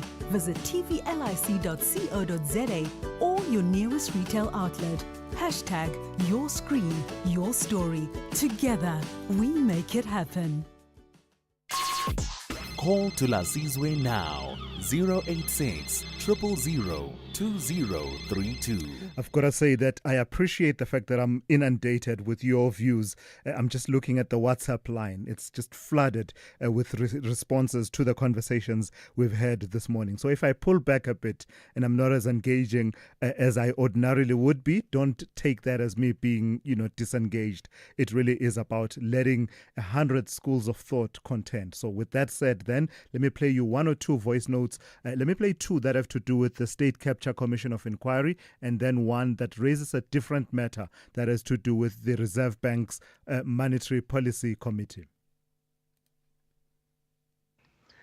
Hey, Thulasizwe, we don't need assumptions. Ask your guest, what are the quantifiable benefits from the State Capture Commission? Let him tell us the figures, the numbers. Let's add up the numbers. Let's not just assume things that, hey, what didn't happen. We want the figures so we can be convinced that this thing is working. Thulas, good morning. Thulas, I wish you could someone who is neutral on this state capture thing, because those two, they are coming to do just a PR exercise. It was not only about money. They have to change the behavior of the government. For instance, what they did to the 3 judges panel is show that state capture didn't have any impact in government. Thank you, Thulas. Good morning, Thulasizwe. Good morning to the SAFM listeners. On Thursday, the Reserve Bank is scheduled to announce the interest rate in South Africa. We are anxiously waiting the decision of the Monetary Policy Committee, the MPC. We hope that they decide in our favor. We hope that they will give us some form of relief. Segwanele, Pretoria. Yeah, thank you for that, Segwanele. I wonder if we will get any of that this time around. There's a sense of caution around the world, particularly with central bank governors. Just, what the expression from Ndauling, standing pat on rates and just watching with caution what the developments are around the global economy. Let's speak to Miles in Nigel. Good morning to you, Miles. You want to respond to the conversation we had earlier on about prison overcrowding? Thulasizwe, bro, thank you very much, and fellow South Africans. Yes, it is still that golden Miles Pudu you knew from 1991 after I was in Yes. I haven't changed. I haven't got out of my lane. I walked the narrow and the tight. I kept on the right side of the law, and I can see how the country is going down with crime, whether it's blue, red, white, black, grey collar criminals, and most of all political common law criminals. Overcrowding should have been dealt with many years ago when we get out of a conference that was held in 2015 where ex-offenders from all over the country were rounded up and sent to St. George's Hotel. We came out there with 9 recommendations which up to today one don't know what happened with those recommendations. And in terms of the victims of crime and violence, we in 2005 went into a conference and came out with what is called a victims' rights charter. Now, I don't know all the ministers up to today, deputy ministers, spokespersons, chairperson of the Portfolio Committee in Correctional Services like Uenthia, Khomotso, Ramalobong. I don't know whether these people are loyal, whether their hearts and souls are at the right place to make sure that we are not only fighting crime in this country, we also fight the causes of crime and violence. And I can tell you now, there is absolutely no loyalty. The prisons will remain full, overcrowded, and chronically overcrowded because they are clueless, they are not interested, they are only interested in the month and check. And here is Bas Budu, still waiting. Thank you for that. Miles. Yeah. Thank you for that. Miles in Nigel there. On the same issue, let's go to Chris in Pietermaritzburg. Good morning to you, Chris. Morning, Thulas. You know, like Miles, it sounded something that I've heard 20 years ago. And really, it's just one symptom where there's pronouncement before there's even a plan. Sure. I mean, in South Africa, we know for a fact that we have got a 98% repeat offender rate. That put differently, it means we have got a 2% correction successful rate, given the margin of error even less. So what are the plans in place? I went to Westville the other day just to meet a social worker. Do you know social workers live with prisoners? They live in a prison. So basically you take public servants, you imprison them for the whole day, and they live with all these criminals. So South Africa really does not have a plan, does not have any intention to really change so that we really correct. And it surprises me if it's parliamentarians who complain. What have they done over the years? But wait, Chris, before you move on from that point, how does stationing social workers as a category of public servant inside prisons, how does that show a sense of not having a plan? Isn't that part of the package of services that are aimed at driving this rehabilitation process that we are seeking to drive? Well, simply put, firstly, for me, it's torture. Really, it's torture because all these people can't get in with their phones. Their own security is not assured. They are told themselves that they are at risk 8 hours of the day. So that for me is in itself taking someone who lives their home, the comfort of their home, and put them in a prison. I think it's an unsafe working environment. That's the first thing. But the second thing is just not doing anything. All this over these years, not doing anything is a sign that there's no plan at all to change them into correctional centers. We really want to maintain. We just change the name. Right. And that's the problem of South Africa, pronouncing not having a plan. All right, let's leave it there for this morning. Chris in Pietermaritzburg. Let me go to Crispin in Durban. Good morning, Crispin. Good morning, Thulasizwe. Today is the 58th anniversary of the funeral of Nkosi Albert Luthuli. And it was really at the worst time of apartheid in many ways because they had such control. There were police checking people's dompas, throwing them into prison, innocent people being thrown into prison because they were migrants in the cities, and they were thrown out if they didn't have all of the right papers. But because it was a big international event because of the Peace Prize, there were TV crews at the funeral, and suddenly there was a contingent of marching men in ANC colours, which of course was completely illegal at the time. And it was a real education for myself as a young student there. It was such an interesting event. I want to point out that now Albert Luthuli's name is remembered. We have Nkosi Albert Luthuli Hospital in Durban. Just to note, though, that if he tried to come into one of the hospitals at the moment in Durban and there'd been these people barricading the entrances, he would not be allowed in because he was born in Zimbabwe, one of our great heroes. Nor would somebody like Desmond Tutu because he was born in Lesotho. So those injustices, as some of your callers have just been noticing, the kind of injustices continue, and somehow we don't seem to be able to address the legacy of inequality and oppression. All right, Crispin, thank you for that.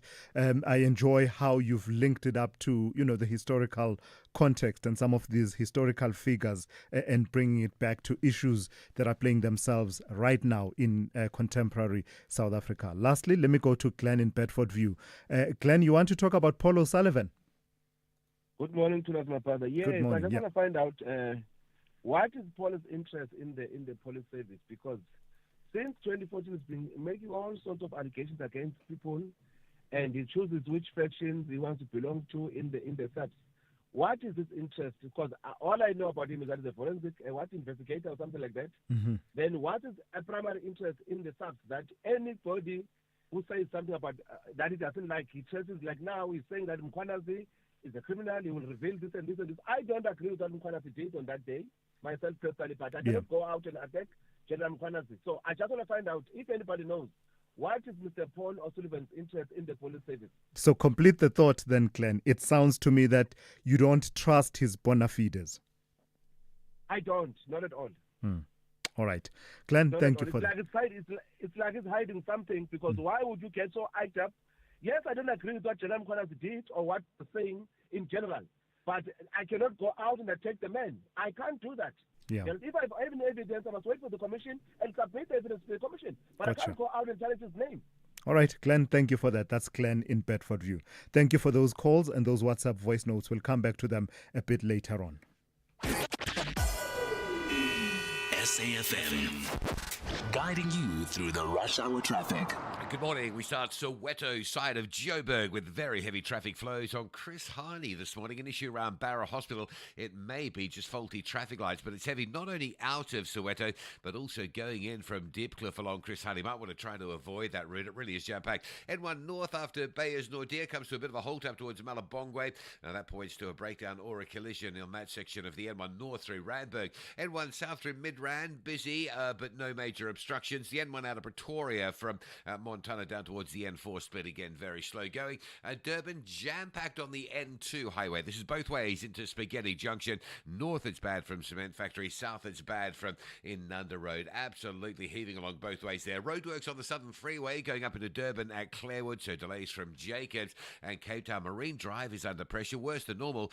Today no traffic lights at Boundary Road. That's Lagoon Beach in Milnerton. That is basically a queue that joins up from Bayside in Tableview all the way through Milnerton, all the way down to that Lagoon Beach junction. Lights are out, Stellenbosch Arterial at the R300, and Baden-Powell Drive from Mitchell's Plain through Strandfontein on your way to Muizenberg.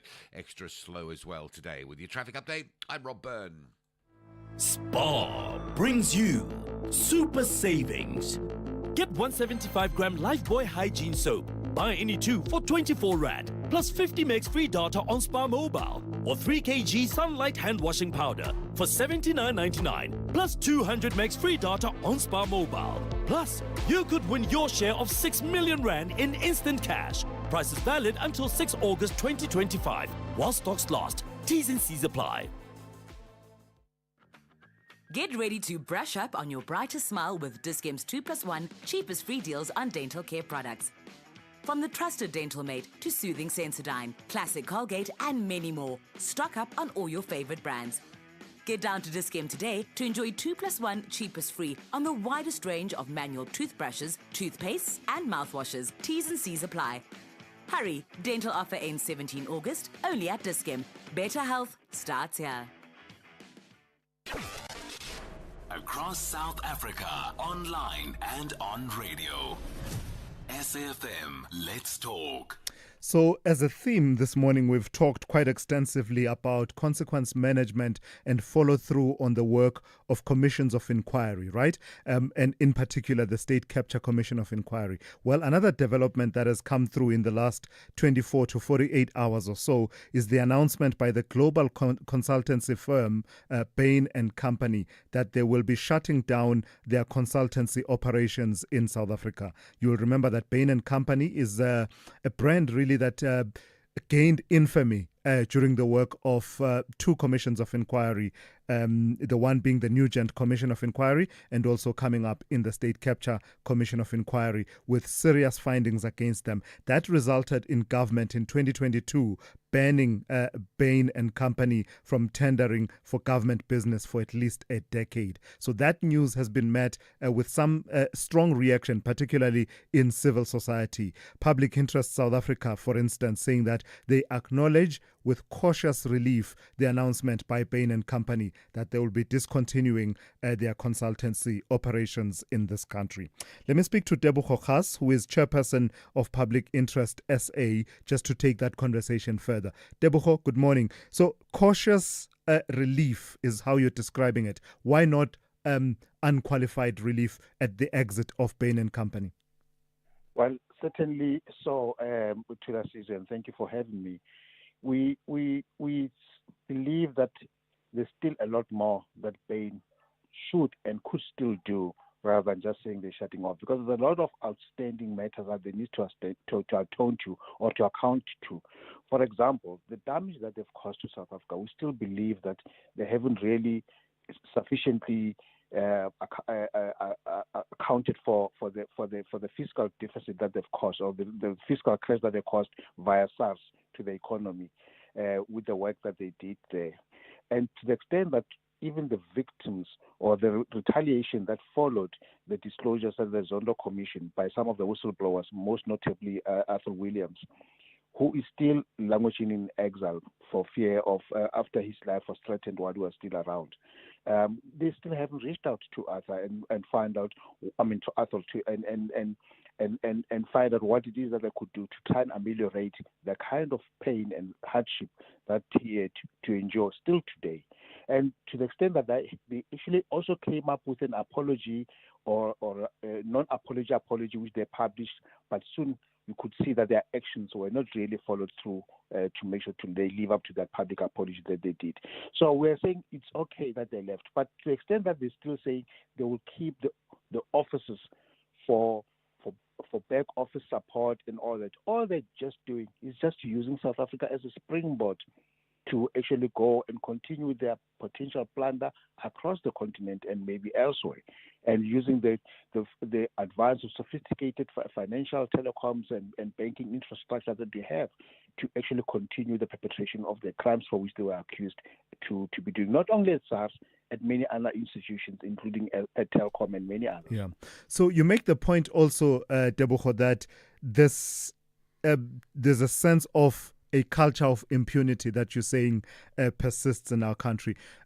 How do you sustain that in the face of the report, for instance, that came through from the presidency about the implementation of the various recommendations that points as one of its highlights asset recoveries from key players in state capture, many of them being corporates, and asset recoveries to the tune of some 11 billion rand?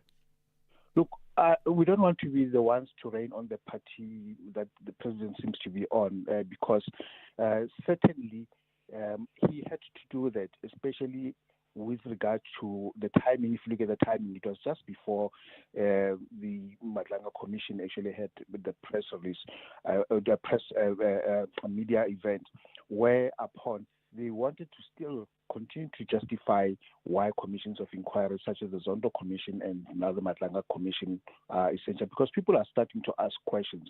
You may say, yes, we've made recoveries of X billions, but have you quantified exactly what it is that the cost to the economy state capture has cost?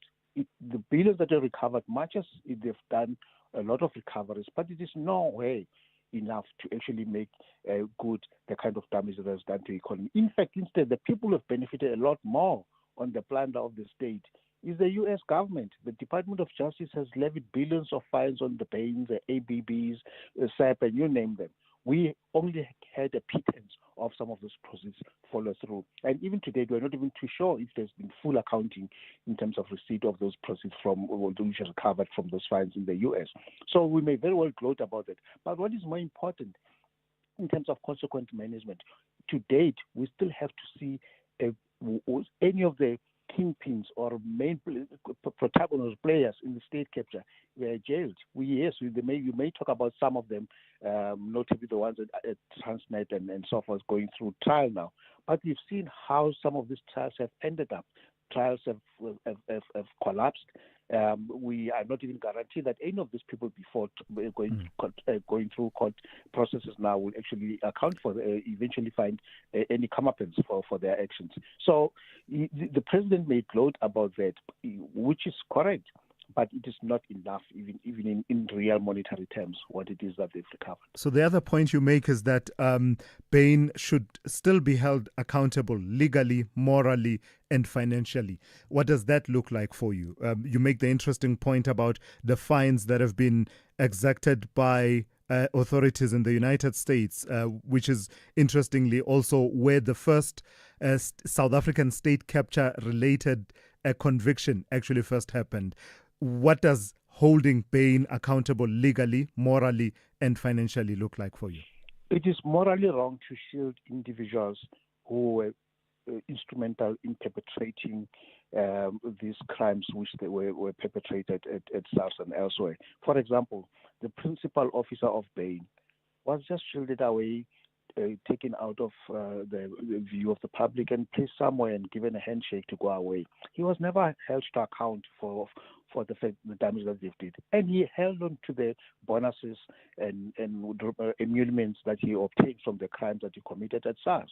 So that on its own is also one area of justice where it fails. Big corporates seem to get away with impunity because if it was an ordinary individual who had been accused of even a fraction of what Bain was accused of, they would have thrown the book at them and make sure that all the officials, the proprietors, the managers, and everybody else actually get to face the music, which is not happening or never happens with these big corporates, including the likes of KPMG and McKinsey. Where McKinsey, if you take the incident of KPMG had made promises for reparations, to change, and all those nice big things.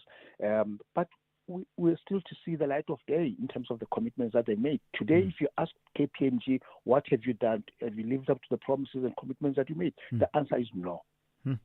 All right, I've got to thank you for your time this morning. That's Debu Khokhas, who is chairperson of Public Interest South Africa. And I think the upshot of it, keeping our eye on the ball, right, in as far as commitments for reform, both by the private sector, by the government leaders and others, legislative changes and the likes, as well as accountability for those corporates, many of whom have actually admitted their role in state capture. But we need to be keeping our eye on the ball in as far as following through on those undertakings and meting out of consequence management. Let's go straight to N. Musa now with the latest news. Outsurance will go out of their way to try and save you money on your car insurance. If they can't, ask for 500 Rand. Time to switch and save. Call 08600 60,000 today.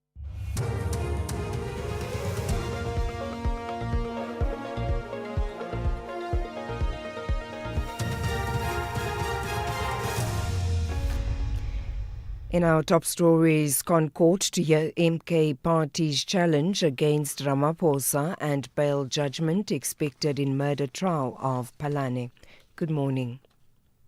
The Constitutional Court will today hear an urgent application lodged by the MK Party to have President Cyril Ramaphosa reverse his decisions to place Police Minister Senzo Mchunu on a leave of absence and appoint Feroz Kachalia to act on his behalf, as well as establishing a judicial commission of inquiry. The developments follow allegations made by the KwaZulu-Natal Police Commissioner, Nhlanhla Mkhwanazi, earlier this month. He alleged there was collusion between organised crime syndicates and public office bearers, including Mchunu. The official opposition wants the Apex Court to declare Ramaphosa's decisions unconstitutional and irrational. MK Party MP and member of the Justice Portfolio Committee, Sibonelo Nomvalo, says the party has a strong case based on Section 91 and 98 of the Constitution. Section 91 says that a president can appoint 2 ministers from outside the National Assembly. It doesn't say 2 acting ministers. It says 2 ministers, meaning ministers who are going to be permanent. Secondly, Section 98 says that in the event where a minister is absent from office because of any reason, then the president can only appoint an acting person from the cabinet. So we believe that Ramaphosa has no constitutional grounds to execute what he executed. He just did it to protect his fractional crony. The Pretoria North Magistrates Court is expected to deliver judgment in the bail application of one of the three men accused of the murder of 5-year-old Tebogo Palane. The accused allegedly shot and killed Palane Jr. when they hijacked his father's bakkie at their home in Shoshanguve, north of Pretoria, in May last year. Horisani Sitole has more. During the bail hearing, the Pretoria North Magistrate Court heard that the three used similar modus operandi in the crimes.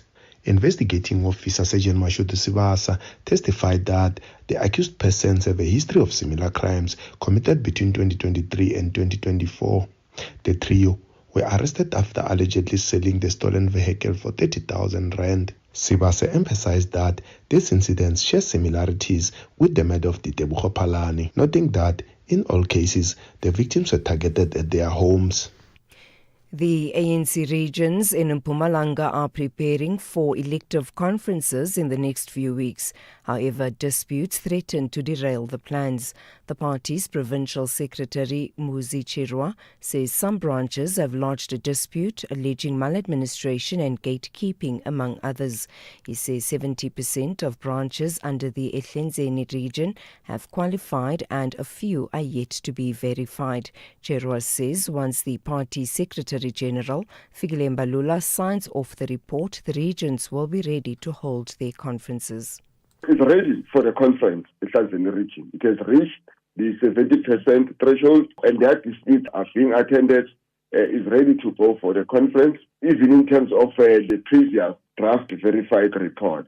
But the point is that for you to go to a conference, you must have a final verified report signed by the SQ, not the draft. It could be that a region may, according to their own roadmap, have already indicated that this is the date that they wish to go. Meanwhile, Chirwa has warned members against taking internal political disputes to the courts. He says such a move will be deemed ill discipline. Our constitution spells out all the processes that a member or a structure should utilize in order to raise their frustrations so that they are attended within the parameters of the organization. So we discourage members to go to court to use external processes while we have our own tried and tested processes in-house. And finally, Deputy Justice and Constitutional Development Minister Andries Snell says the World Day Against Trafficking in Persons is designed to help end the trafficking of humans. This year's event will be observed globally today under the theme Human Trafficking is Organised Crime, End the Exploitation. To mark the day, the Department of Justice will launch the local task team to support anti-trafficking efforts at ports of entry across the country. Nell says they'll be at the Cape Town International Airport. We've very deliberately chosen Cape Town International Airport as the site to mark that very, very important day because it symbolizes ports of entry. Ports of entry are both a risk because it is through ports of entry that people are trafficked, but at the same time, it represents an opportunity for us to tighten the screws and to make it more difficult for trafficking to take place. Recapping the top story, the Constitutional Court will today hear an urgent application lodged by the MK party to have President Cyril Ramaphosa reverse his decisions to place Police Minister Senzo Mchunu on a leave of absence and appoint Feroz Kachalia to act on his behalf, as well as establishing a Judicial Commission of Inquiry. For SAFM News, I am Anne Musa. Outsurance will go out of their way to try and save you money on your car insurance. If they can't, ask for 500 Rand. Visit outsurance.co.za today. You always get something out. You are the poster child, the biggest saver we've ever had. I decided that I would contact Outsurance and let them work out what they could do for me. Yeah. And lo and behold, big saving. 2,794 Rand a month. That's over 33,000 Rand a year. And it was the easiest switch ever. Real people helping real people get real deals. Go to outsurance.co.za now for a 10-minute quote that could save you thousands. Licensed insurer and FSP. T's, C's and information online. It's a very good morning to you. In your SFM sports headlines, it's soccer with Orlando Pirates. They're reloading for glory as Gavin Hunt's Durban City set their sights on survival as the PSL season kicks off. And the Springbok coach Rassie Erasmus defended his preparedness ahead of the Rugby Championship. All the details just before 8:30. SAFM, guiding you through the rush hour traffic. Good morning, Pretoria. First up, Steve Biko onto Jan Haynes. Very heavy through Gazina. There's no traffic lights at Annie Buerta Avenue, bottom of Gazina, so that's heavy. The N4 driving into Pretoria, all backed up through Watermeyer Street down towards the M1 highway. And the Krugersdorp Highway, Pretoria bound between the R55, Pretoria West exit, and Brakfontein interchange. Pretty heavy. A crash on your way to the airport on the R21 South at Bupsfontein Road, causing a delay coming through from Clayville. Quite heavy, that one. And that N1 North is being held by a crash before Malabongwe, so after 14th Avenue you'll hit some traffic there. Lights are out at Diepkloof Barrow Hospital. Very heavy on Chris Hardy going in and out of the Soweto area from Diepkloof, particularly into Soweto, is really bad. And the N12, a crash coming up towards Golden Highway, slowing traffic arriving from Lenasia into Eldos. Durban's N2 has been on a heavy Wednesday. There's breakdowns around Spaghetti Junction. Northbound is jam-packed from the M7, southbound from Inanda roadside. M4 around Umhlanga, quite heavy this morning, both ways. Around Lucia, going north is heavier, but southbound is pretty backed up as well. And Cape Town, Marine Drive from Bayside right down to Lagoon Beach. No traffic lights at Boundary Road is the problem there. And Jan Smuts Drive from Athlone, quite heavy on your way into Epping. With your traffic update, I'm Rob Byrne.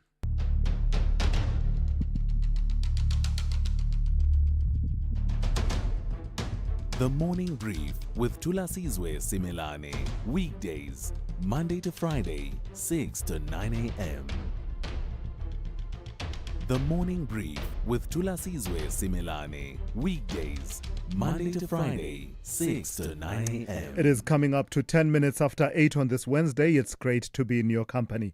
Welcome to it, the third hour of the Morning Brief here on SAFM 104 to 107. We are leading the conversations that move us. Let me pepper some of your comments that came through in the form of WhatsApp messages, right, in the last while.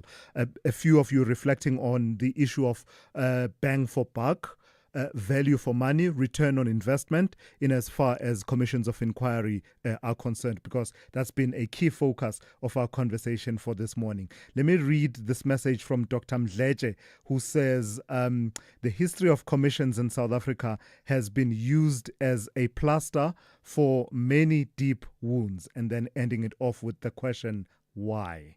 That's from Dr. Mdletshe. Then someone else here reflects on the conversation we had with... See now, this is what happens.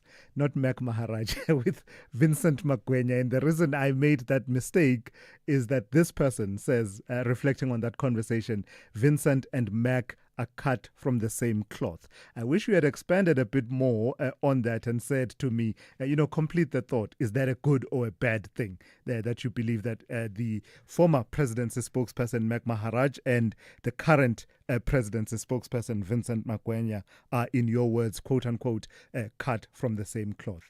And then someone else is reflecting on the conversation around commissions of inquiry and saying nothing will happen. People forget. Ki government yama banditi. That's what Mangope said. So says that person, quoting Lucas Mangope there, just to make that point and buttress the point that they are making about whether or not there will be consequence management. All right, welcome to it. This is the third hour of the Morning Brief. Let's get it started. Thulasizwe Simelane on SAFM. All right, so this conversation is brought to you by MTN, and we are focusing MTN's ambition to simplify, secure, and improve the mobile customer experience. So we're told that the new app boldly addresses the growing need for smarter, faster, and more solutions-oriented digital solutions. Let's hear all about it. I'm joined now by Gareth Murphy, who is General Manager for Digital Enablement. Good morning to you, Gareth, and thank you for your time. So what inspired the app? Take me through the process of how you came to the decision that you needed a new app that addresses all of these issues that I talk about. Yes, good morning. Yes, the new app really was brought about, from our customers' needs for smarter, secure, streamlined digital experiences, and really the convenience of being able to manage all of their MTN products and services from a single platform that's available to them 24/7, and giving them the convenience of not always having to rely on calling into a call center or potentially walking into a MTN store. So tell me about some of the features. I'm looking at them and they seem to respond to issues, for instance, of security, issues to do with seamless integration if you have more than one line. Tell me how it all works. What are the features that are special? Yeah, sure. It really is just a comprehensive self-service platform that puts the control, puts the customer in control and provides transparency for someone utilizing MTN's products. I think there's often customers who query where their airtime has gone or what's happened with their data. Mm-hmm. And by utilizing the app, you get full visibility of your usage, what you're spending in real time, your balances. You're able to recharge. There's a great feature that not a lot of customers know called data share, where you can actually open up your own data to be utilized by one of your family members or one of your dependents, and that's managed through the app, and it really is a useful service of ours. And then for contract customers, you can get your bills, your invoices, you can set limits on your bills so that you don't overspend, and you can really manage these things appropriately. And I think for small businesses and even people that have dependents, whether you're paying for your children's cell phone or your children's account or a grandparent's account or so, and you can link multiple numbers and manage all of these through the app and be able to actually see their usage and be able to top them up when need be. So this data share feature, please say a bit more about it. How does it differ from what do they call it, tethering and Wi-Fi hotspotting? Yeah, it differs from a Wi-Fi or hotspot because you actually have to be in close proximity to be able to tether off someone's mobile phone. So you have to be in the same location, where data share allows a customer to select a data beneficiary. Obviously, that person would need to be another MTN customer. Yeah. But if I, for example, had 5 gigs of data available on my account, I could then choose another MTN person that might be my spouse, my wife, or something like that. I can put their number in, and I can allow them to eat into my data wallet. Wow. And I could also set a limit for them. So if I have 5 gigs of data, I might say, well, I'm only allowing them to use 2 gigs of my data. So it's a very, very handy. I can imagine a lot of parents will be asked to activate that particular feature by their children. And then the other one, while we're talking about data, Gareth, this one has to do with zero-rated data. And that's an important feature, is it not, given your market, including people who are in remote areas, but also low-income earners who, as well as, segments of the population that would want to benefit from zero-rated, data access. Absolutely. So the app itself, unlike most other apps, when you use the app, you don't spend any of your own data, and that's what's meant by it being zero rated. So you're able to access the MTN app whether you have data or whether you have absolutely no data. It doesn't cost you anything to utilize the app in terms of data. So it's completely free, data free, and that also means that if you've actually run out of data and you need to top up, you can still access the app and you can still recharge by data or by airtime with a zero data balance. And I think just one of the added added benefits there is, as a first-time customer, when you initially download the app, which obviously if you're downloading from the Apple Store or through the Google Play Store, you would obviously then incur a download cost, but you can obviously do that if you're on a Wi-Fi, hopefully. But you do get the added benefit of getting 1 gigabyte free once you've downloaded and registered on the app for the first time. But Gareth, security is a major feature of the digital age. What does this app do in advancing that particular concern of our times?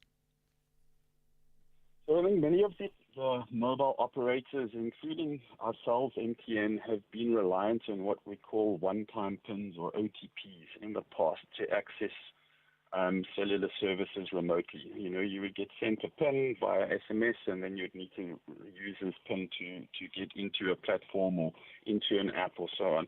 We've totally done away with OTPs with the new app because we have, many people, these OTPs are very susceptible to fraudulent activities and to scams. So we've taken those away. We've replaced it with a user-based PIN that you set up, very much like the PIN you would use with your banking when you go to an ATM or accessing a banking app. So it's a user-defined PIN. You choose it and set it up yourself. And we've also incorporated now biometrics, so that you can utilize that when you log in to the app, and that either works with facial biometrics or with fingerprint biometrics, whatever your device actually has available, and this makes it far more secure and hopefully gives customers confidence that they can use this with peace of mind. So updating apps and getting in on new apps is something that comes naturally for people who are tech savvy, Gareth. What are you doing to ensure that there's early adoption, even by those who are, born before technologies and people who are tech challenged, let's call it that? Cool. I think we've certainly seen many of our customers are still very reliant on what we call USSD.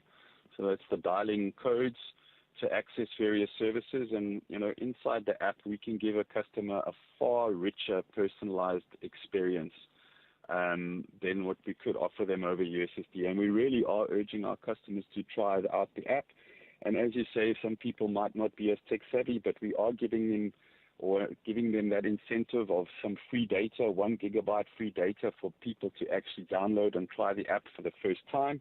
And then what we're also trying to do to make it, worthwhile for our customers is that we have what we call app-exclusive offers. And these are data bundles or bundles at large that are only available through the app.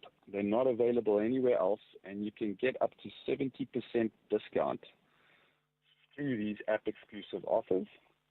And we also have what we call made-for-me offers, which are personalized offers. These are not standard market offers. These are personal to you, and you can access these through the app as well, and they really do give you great value as a customer. Yeah, I can share with you, Gareth, that when I said some people, I am some people. So app adoption, I will do better, I promise. That's Gareth Murphy, who is General Manager for Digital Enablement, concluding that conversation that was brought to you by MTN South Africa. Chasing the Sun is a 5-part South African sport documentary series. An inspiring story of the 4-time World Rugby champions, the Springboks. The journey of winning the Rugby World Cup, a behind-the-scenes look of how the green and gold team overcame adversity, divisions, and doubt to become world champs. Be there when history shines. Tune into SABC2 on Sundays at 7:30 p.m. from 13 July to 10 August. Also available anytime, anywhere on SABC Plus. Proudly brought to you by SABC Sport. For the love of the game.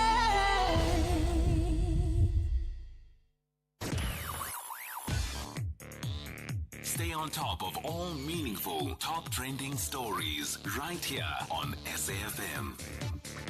Leading the conversation. All right, it's 22 minutes after 8. Yesterday, the Minister of Public Works and Infrastructure, Dean McPherson, delivering the report into an investigation into the 800 million rand hospital oxygen plant tender. And some of the findings that came through were quite shocking. I mean, one example has to do with a company that was flagged in that report for having submitted what they call a SAPRA, South African Health Products Regulatory Authority license that belonged to another company without the authorization or consent of the company that actually was the holder of the license. That's just one of them. There have been also recommendations for disciplinary action and other consequence management. Let's speak to Dean McPherson, Minister of Public Works and Infrastructure, who joins me now on the line. Minister, good morning. I do understand you were meant to be with us in studio, but I understand you're not feeling that great this morning, and that's understood. But this tender, 800 million rand, quite shocking. This finding about this company, was that the worst, or were there other findings that, had you in a jaw-dropping moment? Good morning to you, Thulasizwe, and to your listeners. I think that was just the tip of the iceberg. We have a situation where the minutes of the bid adjudication committees are completely shambolic, to say the least. The electronic recordings of those meetings don't exist. We have a situation where people were appointed to those bid adjudication committees that had no right to sit there in the first place. We saw escalations for the company that you spoke about of 174%. They were only entitled, due to the CIDB grading, which is the Construction Industry Development Board grading, to only be able to construct 200 million rand worth of projects, but they were given a tender for 550 million rand worth of these oxygen plants. And then, of course, the point that you make, that they didn't even have a license to begin with, which in itself was problematic, because from the very beginning, the issue of the SAPRA license was removed from the RFQ when it should have been there from the very beginning by the way of legislation. So what this represents really is a monumental failure in governance in the IDT, which is what PwC has found, and which now has to be acted on by the board. And acted on, Minister, by the board is quite crucial, isn't it? Because my experience over the years is that the IDT is one of those agencies that government departments in the various provinces, especially in Gauteng, when they encounter challenges, they turn to them to help them deliver infrastructure projects. So quite critical that there's consequence management and also a fixing of the system. What are you going to do in that regard? Absolutely. The IDT is a crucial player for social infrastructure, building schools, hospitals, clinics, and so on. So it's vitally important that we have an agency that works and functions, because it's the most marginalized of communities that suffer the most when an entity like that doesn't work. Excuse me. And so, it's obviously within the purview now of the board to act. I briefed them yesterday afternoon before I briefed the public, so that they were aware. They are very seized with the matter. You will understand that we have also worked to stabilize that board. It's been very unstable for some time. Cabinet approved a new board in total on the 5th of July. So under the new chairperson and deputy chairperson, I have every faith and confidence that they will treat this issue seriously, and that they will work to conclude these processes expeditiously. Yeah, and when you say these processes, what are the recommendations? Do they include disciplinary and other actions against the executives? Well, yes, they do recommend disciplinary consequences. And you and your listeners, Thulasizwe, will appreciate that. As the minister, I'm, only the shareholder. Yes. I don't get involved in the day-to-day operations of entities. That would be overstepping my mark. So the ball is now in their court, and I do expect a thorough and lawful process that will now unfold, and we will await that. Also, we have supplemented the Hawks investigation that predates our forensic investigation into this matter, and so the report also is with them to complement their criminal investigation that they are doing as well. What is within your purview where you can directly get involved is the situation around EPWP. Tell me about these findings that have come through, revelations that have come through from the Machabeng municipality, and this allegation being made that some people are earning 10 times what the EPWP stipend is, and what you're doing about that. It's completely unacceptable to me, Thulasizwe. EPWP is a crucial poverty alleviation mechanism for millions of South Africans. And when you take money away from people to have an opportunity in that program to pay yourself 30, 40 or 50,000 rand a month, that is not only immoral, but it's also theft in my view. And so when those reports were made and the allegations surfaced last weekend, I said to myself that I didn't believe it's just simply those individuals that were named in the city press. I think it's far wider than that. So we put a brake on any further transfers to the Machabeng municipality until we can get to grip with the situation. My teams are on the ground at the moment going through what's gone on there and looking for any other individuals. And it's very simple. We just have to look at the pay slips. That's how we identified them in the first place. So we need to see all the pay slips. And those people are found to have abused the system. We will also personally take criminal charges to them, and we will have them thrown out of the program and restore it back to normalcy, hopefully within the next week or 2 weeks. Lastly, let me ask you about this. Zwagale Mngwango, the leader of the DA in KwaZulu-Natal, its provincial chairperson, Action SA rather, apologies for that, wants you to apologize for a comment that you made, calling over 500, and the point is made here, over 500 black Action SA members hobos. What was the context for that? Do you share this view that, in a statement, Zwagale Mngwango says, whether or not the term was used with racial intent, the impact of your words cannot be separated from the painful racial history of South Africa? Action SA and Zwagale Mngwango is nothing but attention seekers. And it's what's amazing to the Sizwe is every time the department is about to fight a corruption issue or an issue that is of public interest, they try and divert the public's attention away from that. They have incessantly tried to protect the IDP and officials there. And I just find it's not a coincidence. It's a deliberate tactic by them to try and shield wrongdoing. And I challenge you to go and look at the video that's been posted online. That is not what I said. It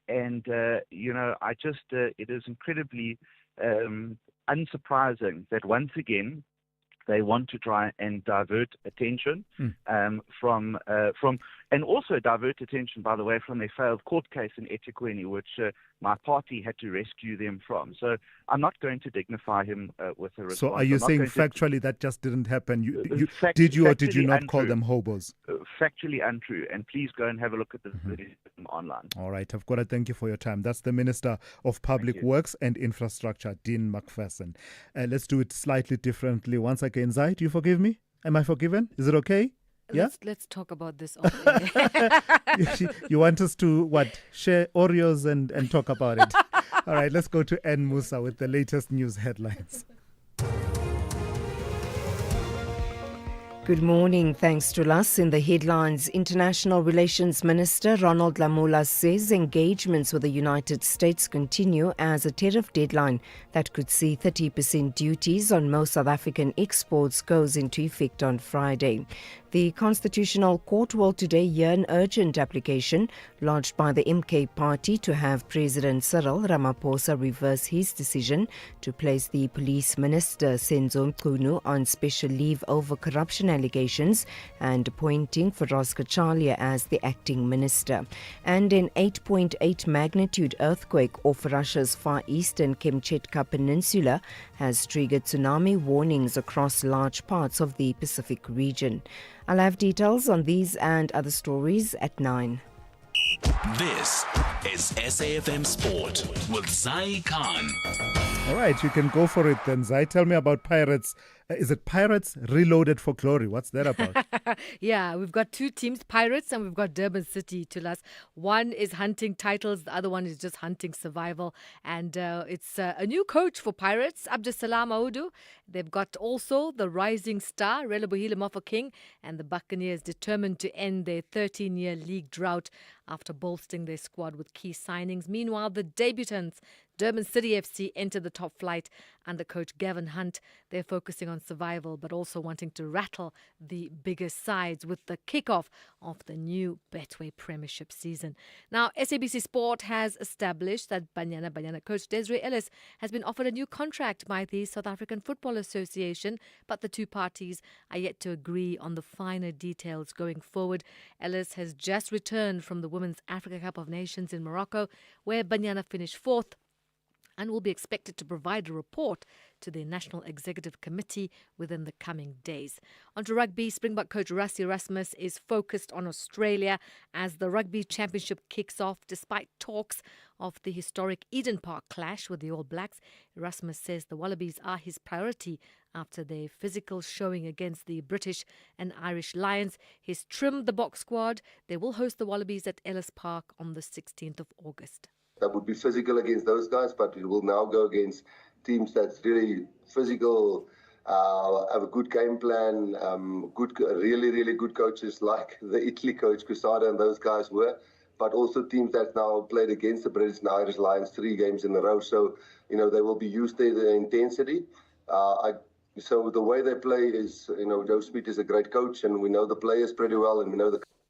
On to tennis, Coco Gauff made a winning return and she had a 7-5, 4-6, 7-6 win over fellow American Danielle Collins, second round of the National Bank Open. The top seed Alexander Zverev beat Adam Walton at 7-6, 6-4, and Holger Rune, the fifth seed from Denmark, defeated France's Giovanni Impesci Pericard 7-6, 6-3. That's all at the Toronto Masters. And finally, cycling Tour de France winner Tadej Pogačar will not race in next month's Vuelta a España. He's taking a break before focusing on the World Championships. We'll cycle back with John Gericke. That's at around 12:30. I'm Zai Khan. SAFM, guiding you through the rush hour traffic. Been a busy week coming out of Montana, joining the N1 South. This morning, a crash just down by Storenful Road has got traffic moving slowly. Lights are off along Johan Haynes at Gazina, and factor in some queue time going into Pretoria on the N14, approaching the 101 junction, just entering that central Pretoria area. Crash on the R21 South Airport bound at Bupsfontein Road, still backlogging things there. Queues back as far as Engen. There's a crash getting through Galulis off the N3 onto the N12 eastbound. That means the N3 north from Germiston, south from Edenvale, heavily backed up. Real squeeze on trying to get off the N3 and get into Galulis, and a crash on the M1 after Bayers Nordea, still causing a delay coming through from 14th Avenue.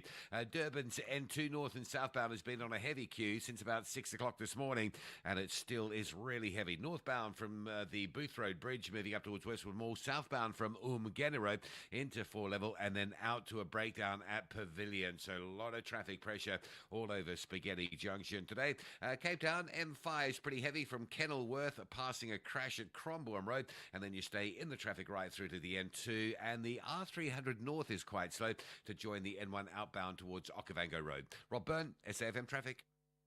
The business update on SAFM.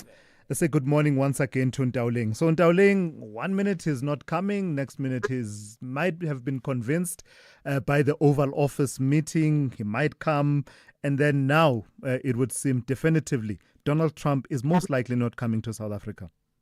It really seems like we're back at square one, Thulas. While the, SA delegation rushes to seal a trade deal with the US before Friday, President Donald Trump has now come out saying he is considering sending a representative to the G20 Leaders Summit that's scheduled to be in the country in November instead of attending himself. This comes after alluding, of course, that he'll be attending when he met with President Ramaphosa at the Oval Office in May. Now, Trump has yet again expressed dissatisfaction with SA's policies, which he believes are, quote unquote, very bad. This isn't the first time, Trump has criticized us. He's previously accused the country of a white genocide. These claims, of course, were refuted.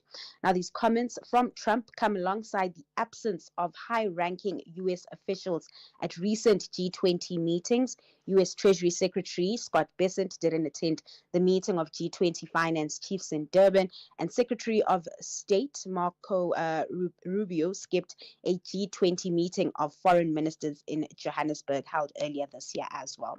Yeah, I wonder if the U.S. has appetite for taking over this presidency, or they're just watching everyone running up and down and thinking, presidency, G20, what presidency? And I wonder how that transition will work. Continuity and the likes, I just don't know. Yeah, okay. Tell me about the IMF and them maintaining the country's growth forecasts. That's different, is it not? Usually, we are now used to them revising downward each and every time they come back. So this time they're maintaining.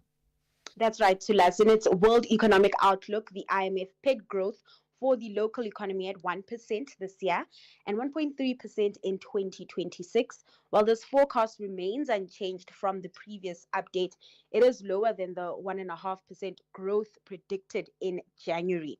Now, the IMF's projections are also more pessimistic than the SARB's forecasts of 1.2% for 2025 and 1.5% for next year. Now, in a report, the IMF mentioned that the GNU could be a turning point for SA if it maintains cohesion and implements the reforms needed to address challenges eroding standards of living in the country. Globally, the IMF has raised its growth forecast to 3% for this year, up from 2.8% in April, with a forecast of 3.1% for next year. But the IMF warns that the global economy's resilience is tenuous and could be impacted by higher than expected tariffs. The current tariff levels are expected to prevail, but the IMF notes the slight decline in trade tensions and how that has contributed to the global economy's resilience so far. But it warns that tariffs could reset at much higher levels. Once the current pause expires, it could potentially then drag growth lower. All right. Crystal ball gaze for us, please. Tell me what kind of a day we can expect in the markets. You don't crystal ball gaze. You use your insights and your deep analysis and the likes, and you project. At this point, I'm an analyst, Thulas. You are my analyst. So, yeah. Yes. What kind of a day can we expect? So the JSE likely to start the day mixed following global peers. Looking at a company news, it's a slim day on the local front. There's results out from chemicals giant ACI and a production update from Glencore. Zooming in on the currency scene, the rand starting the day stronger, but volatility remains ahead of big rates moves from the Fed and the SARB. It's sitting at 17.88 to the dollar this hour. Oil, in the meantime, holding on to gains, somewhat shrugging off the concerns in markets. Brent is at $70 per barrel. And then turning our focus to Wall Street, a busy day on that front with Microsoft and Meta out with second quarter numbers. And of course, monetary policy under focus there. And ahead of that, futures are flat. Lastly, in Asia, markets mostly in the red with tariff jitters weighing on sentiment there. All right, thank you for that. That's Ntauleng Lechela. She's kept you updated on all things to do with the economy, business, as well as the markets throughout the course of the show this morning. Hey, want to check your TV license balance conveniently? Look no further. Our SMS service allows you to do just that. By sending a message containing your ID or TV license number to 44210, you can quickly access your balance without needing multiple inquiries or waiting on hold. Plus, standard SMS rates apply. Take advantage of this efficient method to stay informed and streamline your payment process today. T's and C's apply. SABC Sport brings you Chasing the Sun, a powerful 5-part documentary series about the Springboks telling the rousing tale of their path to redemption and ultimate World Cup glory in 2019. Starting on the 13th of July at 7:30 p.m. on SABC2, tune in every Sunday for the highs, the heartache, and the heroics that made rugby history. Stream each chapter on SABC Plus, anytime, anywhere, no subscription needed. Don't miss Chasing the Sun this Sunday at 7:30 p.m. on SABC2. Be there when history shines. Call Thulasizwe now, 086 000 2032. All right, let me go straight to your calls. Let me start with Kirk in Cape Town. Good morning to you, Kirk. You want to raise the issue of the country's second in command? Good morning. Yes, Thulasizwe, Mr. Mashatili's declaration that he owns the property in Constantia for 28 million rand is quite surprising after his denials of last year. And I haven't heard the details of where the claimed funds for the property had come from, whether it's the normal family business which the politicians are disconnected from, which seems to be common these days. But just to let some of the listeners know if they don't know, 28 million rand bond is equivalent to almost between 250,000 rand a month and 270,000 rand a month, depending on where if the property is bonded. And a politician to pay a bond of that amount from his pocket is highly unlikely. So I wonder how this will unravel going forward. Kirk, thank you for that. And I do get the sense that that question is a question that will ring for quite some time, especially in the hallways of legislative accountability and civil society pressure as well. You rightly point out the context, much extensive reporting being done by our colleagues, for instance, at News 24, that have reported on initially not owning up to the ownership of that property, linking it to on paper ownership by a family member, and now it being declared as a property owned by the deputy president. That story is certainly not going anywhere anytime soon. Who is it? Is it Hailey in Joburg? Good morning to you, Hailey. Good morning to us and to the listeners as well. Thank you. To us, I'd like to go to the point. Look, I'm very much worried and concerned about our beautiful land, so-called South Africa. Those who live in it, it's a very great nation. What is happening worries me. The human trafficking, gangsters, kidnappers, there is no law in order. What I'm saying, the guy was talking on the radio is one of the doctors, I think, about the Ethiopian human traffickers from Ethiopia down to South Africa. They're bringing the young boys to this side, promising the job in South Africa. They bring 300-400 kids from Messina, and they are well connected with the police and the gang group. They are bodyguards. Even our President Ramaphosa doesn't have a bodyguard like them. Look, from Messina to Johannesburg, where the headquarters of these gang groups they are situated, they come with the blue light vehicles, the police vans, ambulance, like emergency, they drive up to Johannesburg. Nobody stopped them on the road. Sure, wow. What is happening? All the businesses nationally in South Africa, what I've done the research on it and see different provinces when I travel, they are paying the protection fee of 1,000 rand to 2,000 rand for the gang group. Everywhere. Where is our police? Where is our army? Sure. This money is supposed to go to the SARS for the revenue, for the South African SARS, for the economic contribution of our country. So the people are paying for the gang group. I see now each and every criminals are well connected with the police officers, from the top police officials or whatever. Most of the crime committing in the country is joint venture with the police officers. And I was so Can I finalize my point? Can I finalize my point? I feel sorry. South Africa, we need to look into it, our government, to change this chaos of anarchy, what is happening in a country.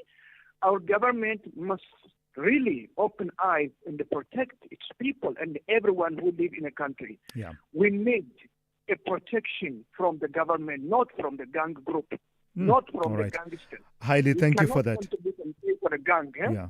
Oh, yeah, absolutely. I don't think you'll find anyone who disagrees with you in that concern about the levels of organized crime, the sophistication of some of these syndicates, and that's part of the reason why we have this commission of inquiry coming up. And I'm hoping highly that if you have any information that you may be able to share with the commission, perhaps that may be the opportunity. If you have, any, I don't know, first-hand close proximity observation that you can share, pointers, clues, perhaps you might want to do that when the commission starts taking, those submissions. Khotso in Maluti Phofung, good morning to you. Goeiemôre Thulasizwe Simelane. Goeiemôre Khotso. Goed, dankie. Hoe gaan dit met u? Luister meneer man. Do you still remember early this year, January, when I was saying to you that there is no need for Paul Mashatile to go to Cape Town to campaign for the ANC because the ANC has committed the crime about the people of Khayelitsha. Now someone is revealing that the money that was supposed to spend for the people of Alexander to build the house at the Alexander, Paul Mashatile steal that money and go to Cape Town and bought the house. But you were sitting that when I was telling you early this year. So now how do you feel? No, Khotso, I was not refuting it. What I do requires that we are careful with people's integrity and dignity and also their reputations, right? When you say he stole the money from Alexander Renewal Project, if I challenged you now to say present proof of that theft, lay a charge at the police station with proof, would you be able to do that? Yeah, Lebohang Maile is a man that who can give you the proof that of the money that. So Lebohang Maile then should be the one that's making the allegation. That's the point. I'm not seeking to defend him. You can, in fact, I can even give you another 30, 40 seconds for you to go for him as a player in the public sector. But what I'm saying to you is, the requirements of what you and I do on a daily basis require that we are fair to people and not just make allegations that we simply cannot back up. That really is my role. Never to try and stop you from criticizing Paul Mashatile.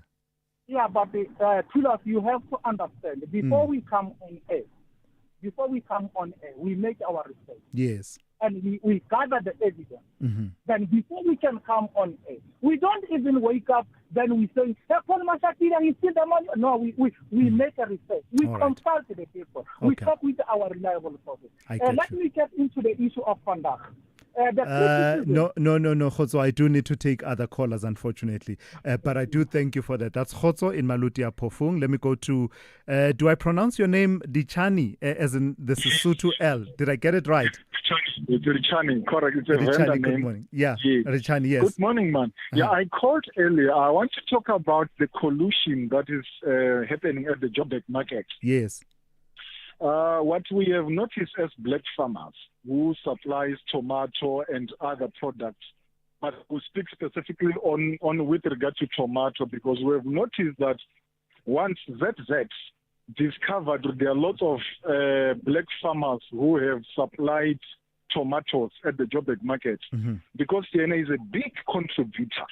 He then dropped price, and all the prices, the market will then follow that prices for ZZ. Yes. And what is the impact there to the black farmers? We are losing income because of this collusion. So he's controlling how the market price for tomatoes are going. So this is a very, very, very so a dominant player in the market that's able to influence price movement. Correct. To the detriment of the smaller players. Is this something you've raised with the Competition Commission, for example? Yes, I'm going to raise that as well, because I tried to raise with Joburg Market Board, but they are not listening to us. That's why we're coming to the media to raise this concern. And what we have discovered that majority of the farmers who are farming tomatoes, most of the contributors, especially gem tomato and round tomato, are from Venda in a place called Mwanedi. And that's where ZZ also is also farming that side, and Mueketi. So whenever they see, they've got agents who are monitoring the market. Whenever they see huge supply of black suppliers, then he drops the price. Then the market will then follow that price, which means it costs loss for the black emerging farmers. All right. No Richani- wonder we find farmers, black emerging farmers, they're not doing well because there's this collusion in terms of pricing. All right, thank you for that, guys, Richani. Can you guys follow up on this, please? Yeah, it's a solid suggestion, Richani. Thank you for that. And personally, I must say that it's an area that I find to be fascinating, that area of competition, and how the role of big players influences the prices in the market, as well as disadvantage vis-a-vis the smaller players. So certainly a suggestion that I'm hoping we will take forward. The team is nodding positively and saying it is a suggestion we should take forward. SAFM, guiding you through the rush hour traffic. Just getting this in for Eastern Cape motorists. An outbreak of protest action along the R61. Just a heads up, it's happening between Mthatha and Port St. John. We are sort of wanting to zero in on an exact location for you, but if you need to do that through route, at this stage you probably won't be able to. Motorists stuck in a heavy queue, and we can see from the images that we got, the motorists are turning around and just going back to where they came from. So Port St. John, Mthatha, a no-go at this stage. Pretoria side's been fairly busy. Earlier crash on the M1 south after Montana. That scene has been cleared away this morning. Pretoria easing quite nicely. Crash on your way to the airport on the R21 south at Bupsfontein Road. Crash getting through Galulis off the N3 onto the N12 out towards Boksburg in the airport. So the N3 north is heavy from Germiston. South pretty heavily backed from Edenvale. Collision on the Mike 1 south near Athol Oaklands. That's slow from Woodmead. Crash on the Mike 1 north at Braamfontein by Empire Road. That's a disaster this morning. Mike 1 from Gold Reef City. M2 from Joe Slovo heavily backed up trying to negotiate Crown Interchange. You get up past that crash scene. Durban's N2 has been relentlessly backed up this morning on that section between Umgeta Road and Spaghetti Junction. Northbound is busy but easing, but southbound is the problem as you come from Inanda Road down in towards 4 level. And the N3 inbound from Pavilion Mall through to Spaghetti Junction, pretty heavy as well. It's been a Wednesday to forget for anyone that wants to get through Spaghetti Junction. Cape Town, crash on the M5 north at Crombourne Road, holding traffic up from the Ottery roadside, and the R300 north stays heavy with queues towards the N1 highway. With your traffic updates, I'm Rob Byrne. Thulasizwe Simelane on SAFM. Let's end it off with this story out of the aviation sector and the strike that we've been covering at FlySAF Air. The strike was never our destination, and that is a quote. These are the words from FlySAF Air pilots, writing not from the cockpit, but from a place, they say, of profound frustration and concern. In what has become the longest pilot strike in the country's history, these aviators have taken a united stand, and they've written an open letter that was distributed yesterday. And to talk to us a bit more is Helgad Cronje, who is Deputy General Secretary of Solidarity, the trade union. Good morning to you, Helgad, and thank you for your time. I mean, I read the letter, and the sense that I walked away with was a better appreciation of the non-monetary grievances from the pilots. Talk to me a bit more about those that have to do with at the heart of it, it would seem, is the rostering system at FlySAF Air. Yeah, sure, Thulas. I think the very important part is I think the pilots basically saw what's happening in the media, and they felt the urge to write, to clarify exactly what it is that they are feeling.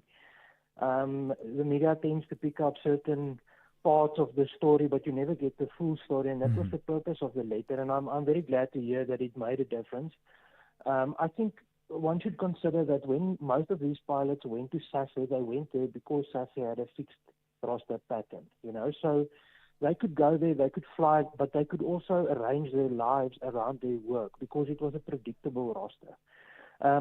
And then SAFE started discussions with us. We aren't saying they never discussed or consulted with us regarding the change to a open roster system. But what happened is those discussions didn't deliver any outcomes, and we went into a dispute about the rostering system. And whilst we were in that dispute, and busy with consultation processes, the company decided to implement the open roster system from 1 February, irrespective of whether those discussions have been finalized.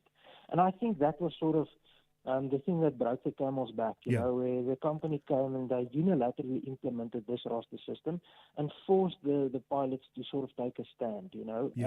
And it broke down that trusted relationship between the pilots and the company. So say a bit more about why this is a fundamental issue for someone who's not in aviation, who's not a pilot, doesn't understand the human factor element in some of the systems and safety and as far as aviation is concerned.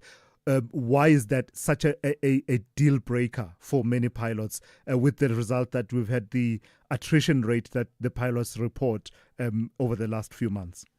Yeah, sure. I think there's a few elements. Let me use an example. So this system works on an algorithm. And what will happen is it will schedule a specific pilot on an algorithm, and then they sort of remain on that algorithm.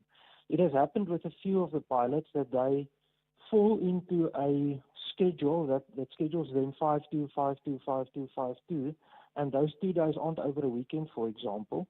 So all their off days fall during the week. That's one issue. The second issue is if you only schedule the pilot off for 2 days, and it goes on for that like for weeks, it creates an issue because they basically arrive home at 12 at night, and the day that they need to return, they're clocking at 3 o'clock, you know. So it's not necessarily 2 full days off, because that guy basically sleeps the first day that he's off to rest, and the second day he needs to go to bed early, you know, also to get to work. So the time they have to spend with their families in that limited time period has a very negative impact on their personal lives.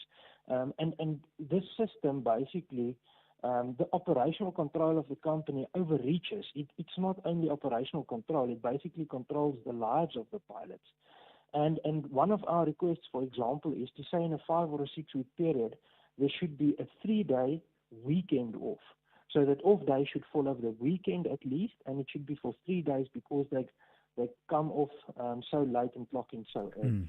Lastly, how far or how close are we to a resolution? Because, I mean, there are quite a number of other issues from that letter, and I would encourage those listening to us now to engage with that letter. But in as far as the strike itself is concerned, are the parties any closer to a resolution?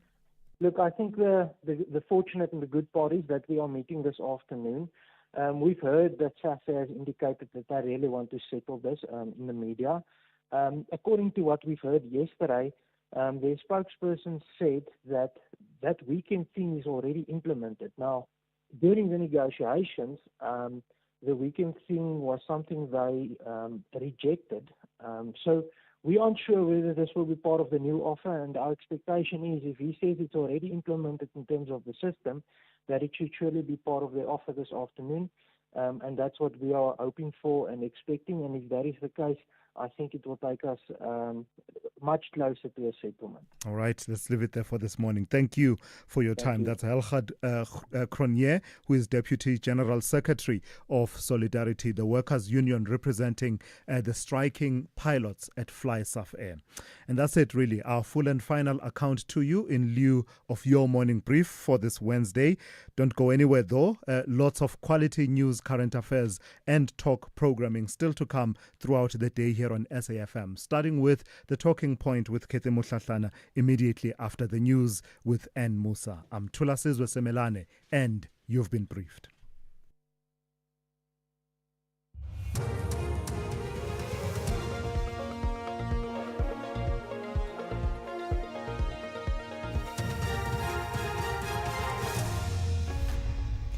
In our top stories, South Africa tariff talks continue with the United States and a tsunami alert for the Pacific region. Good morning. International Relations Minister Ronald Lamola says engagements with the United States continue as a tariff deadline that could see 30% duties on most South African exports goes into effect on Friday. Lamola was speaking on the sidelines of a United Nations conference on the two-state solution in New York yesterday.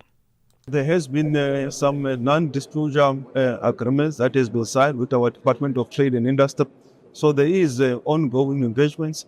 that is happening, and we want to give that a chance, and hopefully an agreement can be reached. But we will continue to engage with the U.S. because, as we've already always said, they are a very important strategic trading partner for South Africa. So the negotiations are very important. They are key to our economy, foreign direct investment, but also at the trade relations level. It's an important discussion that we are hopeful that there will be some agreement reached at some point. The Department of Electricity and Energy Deputy Director General Simelane says they will explore all financing options for the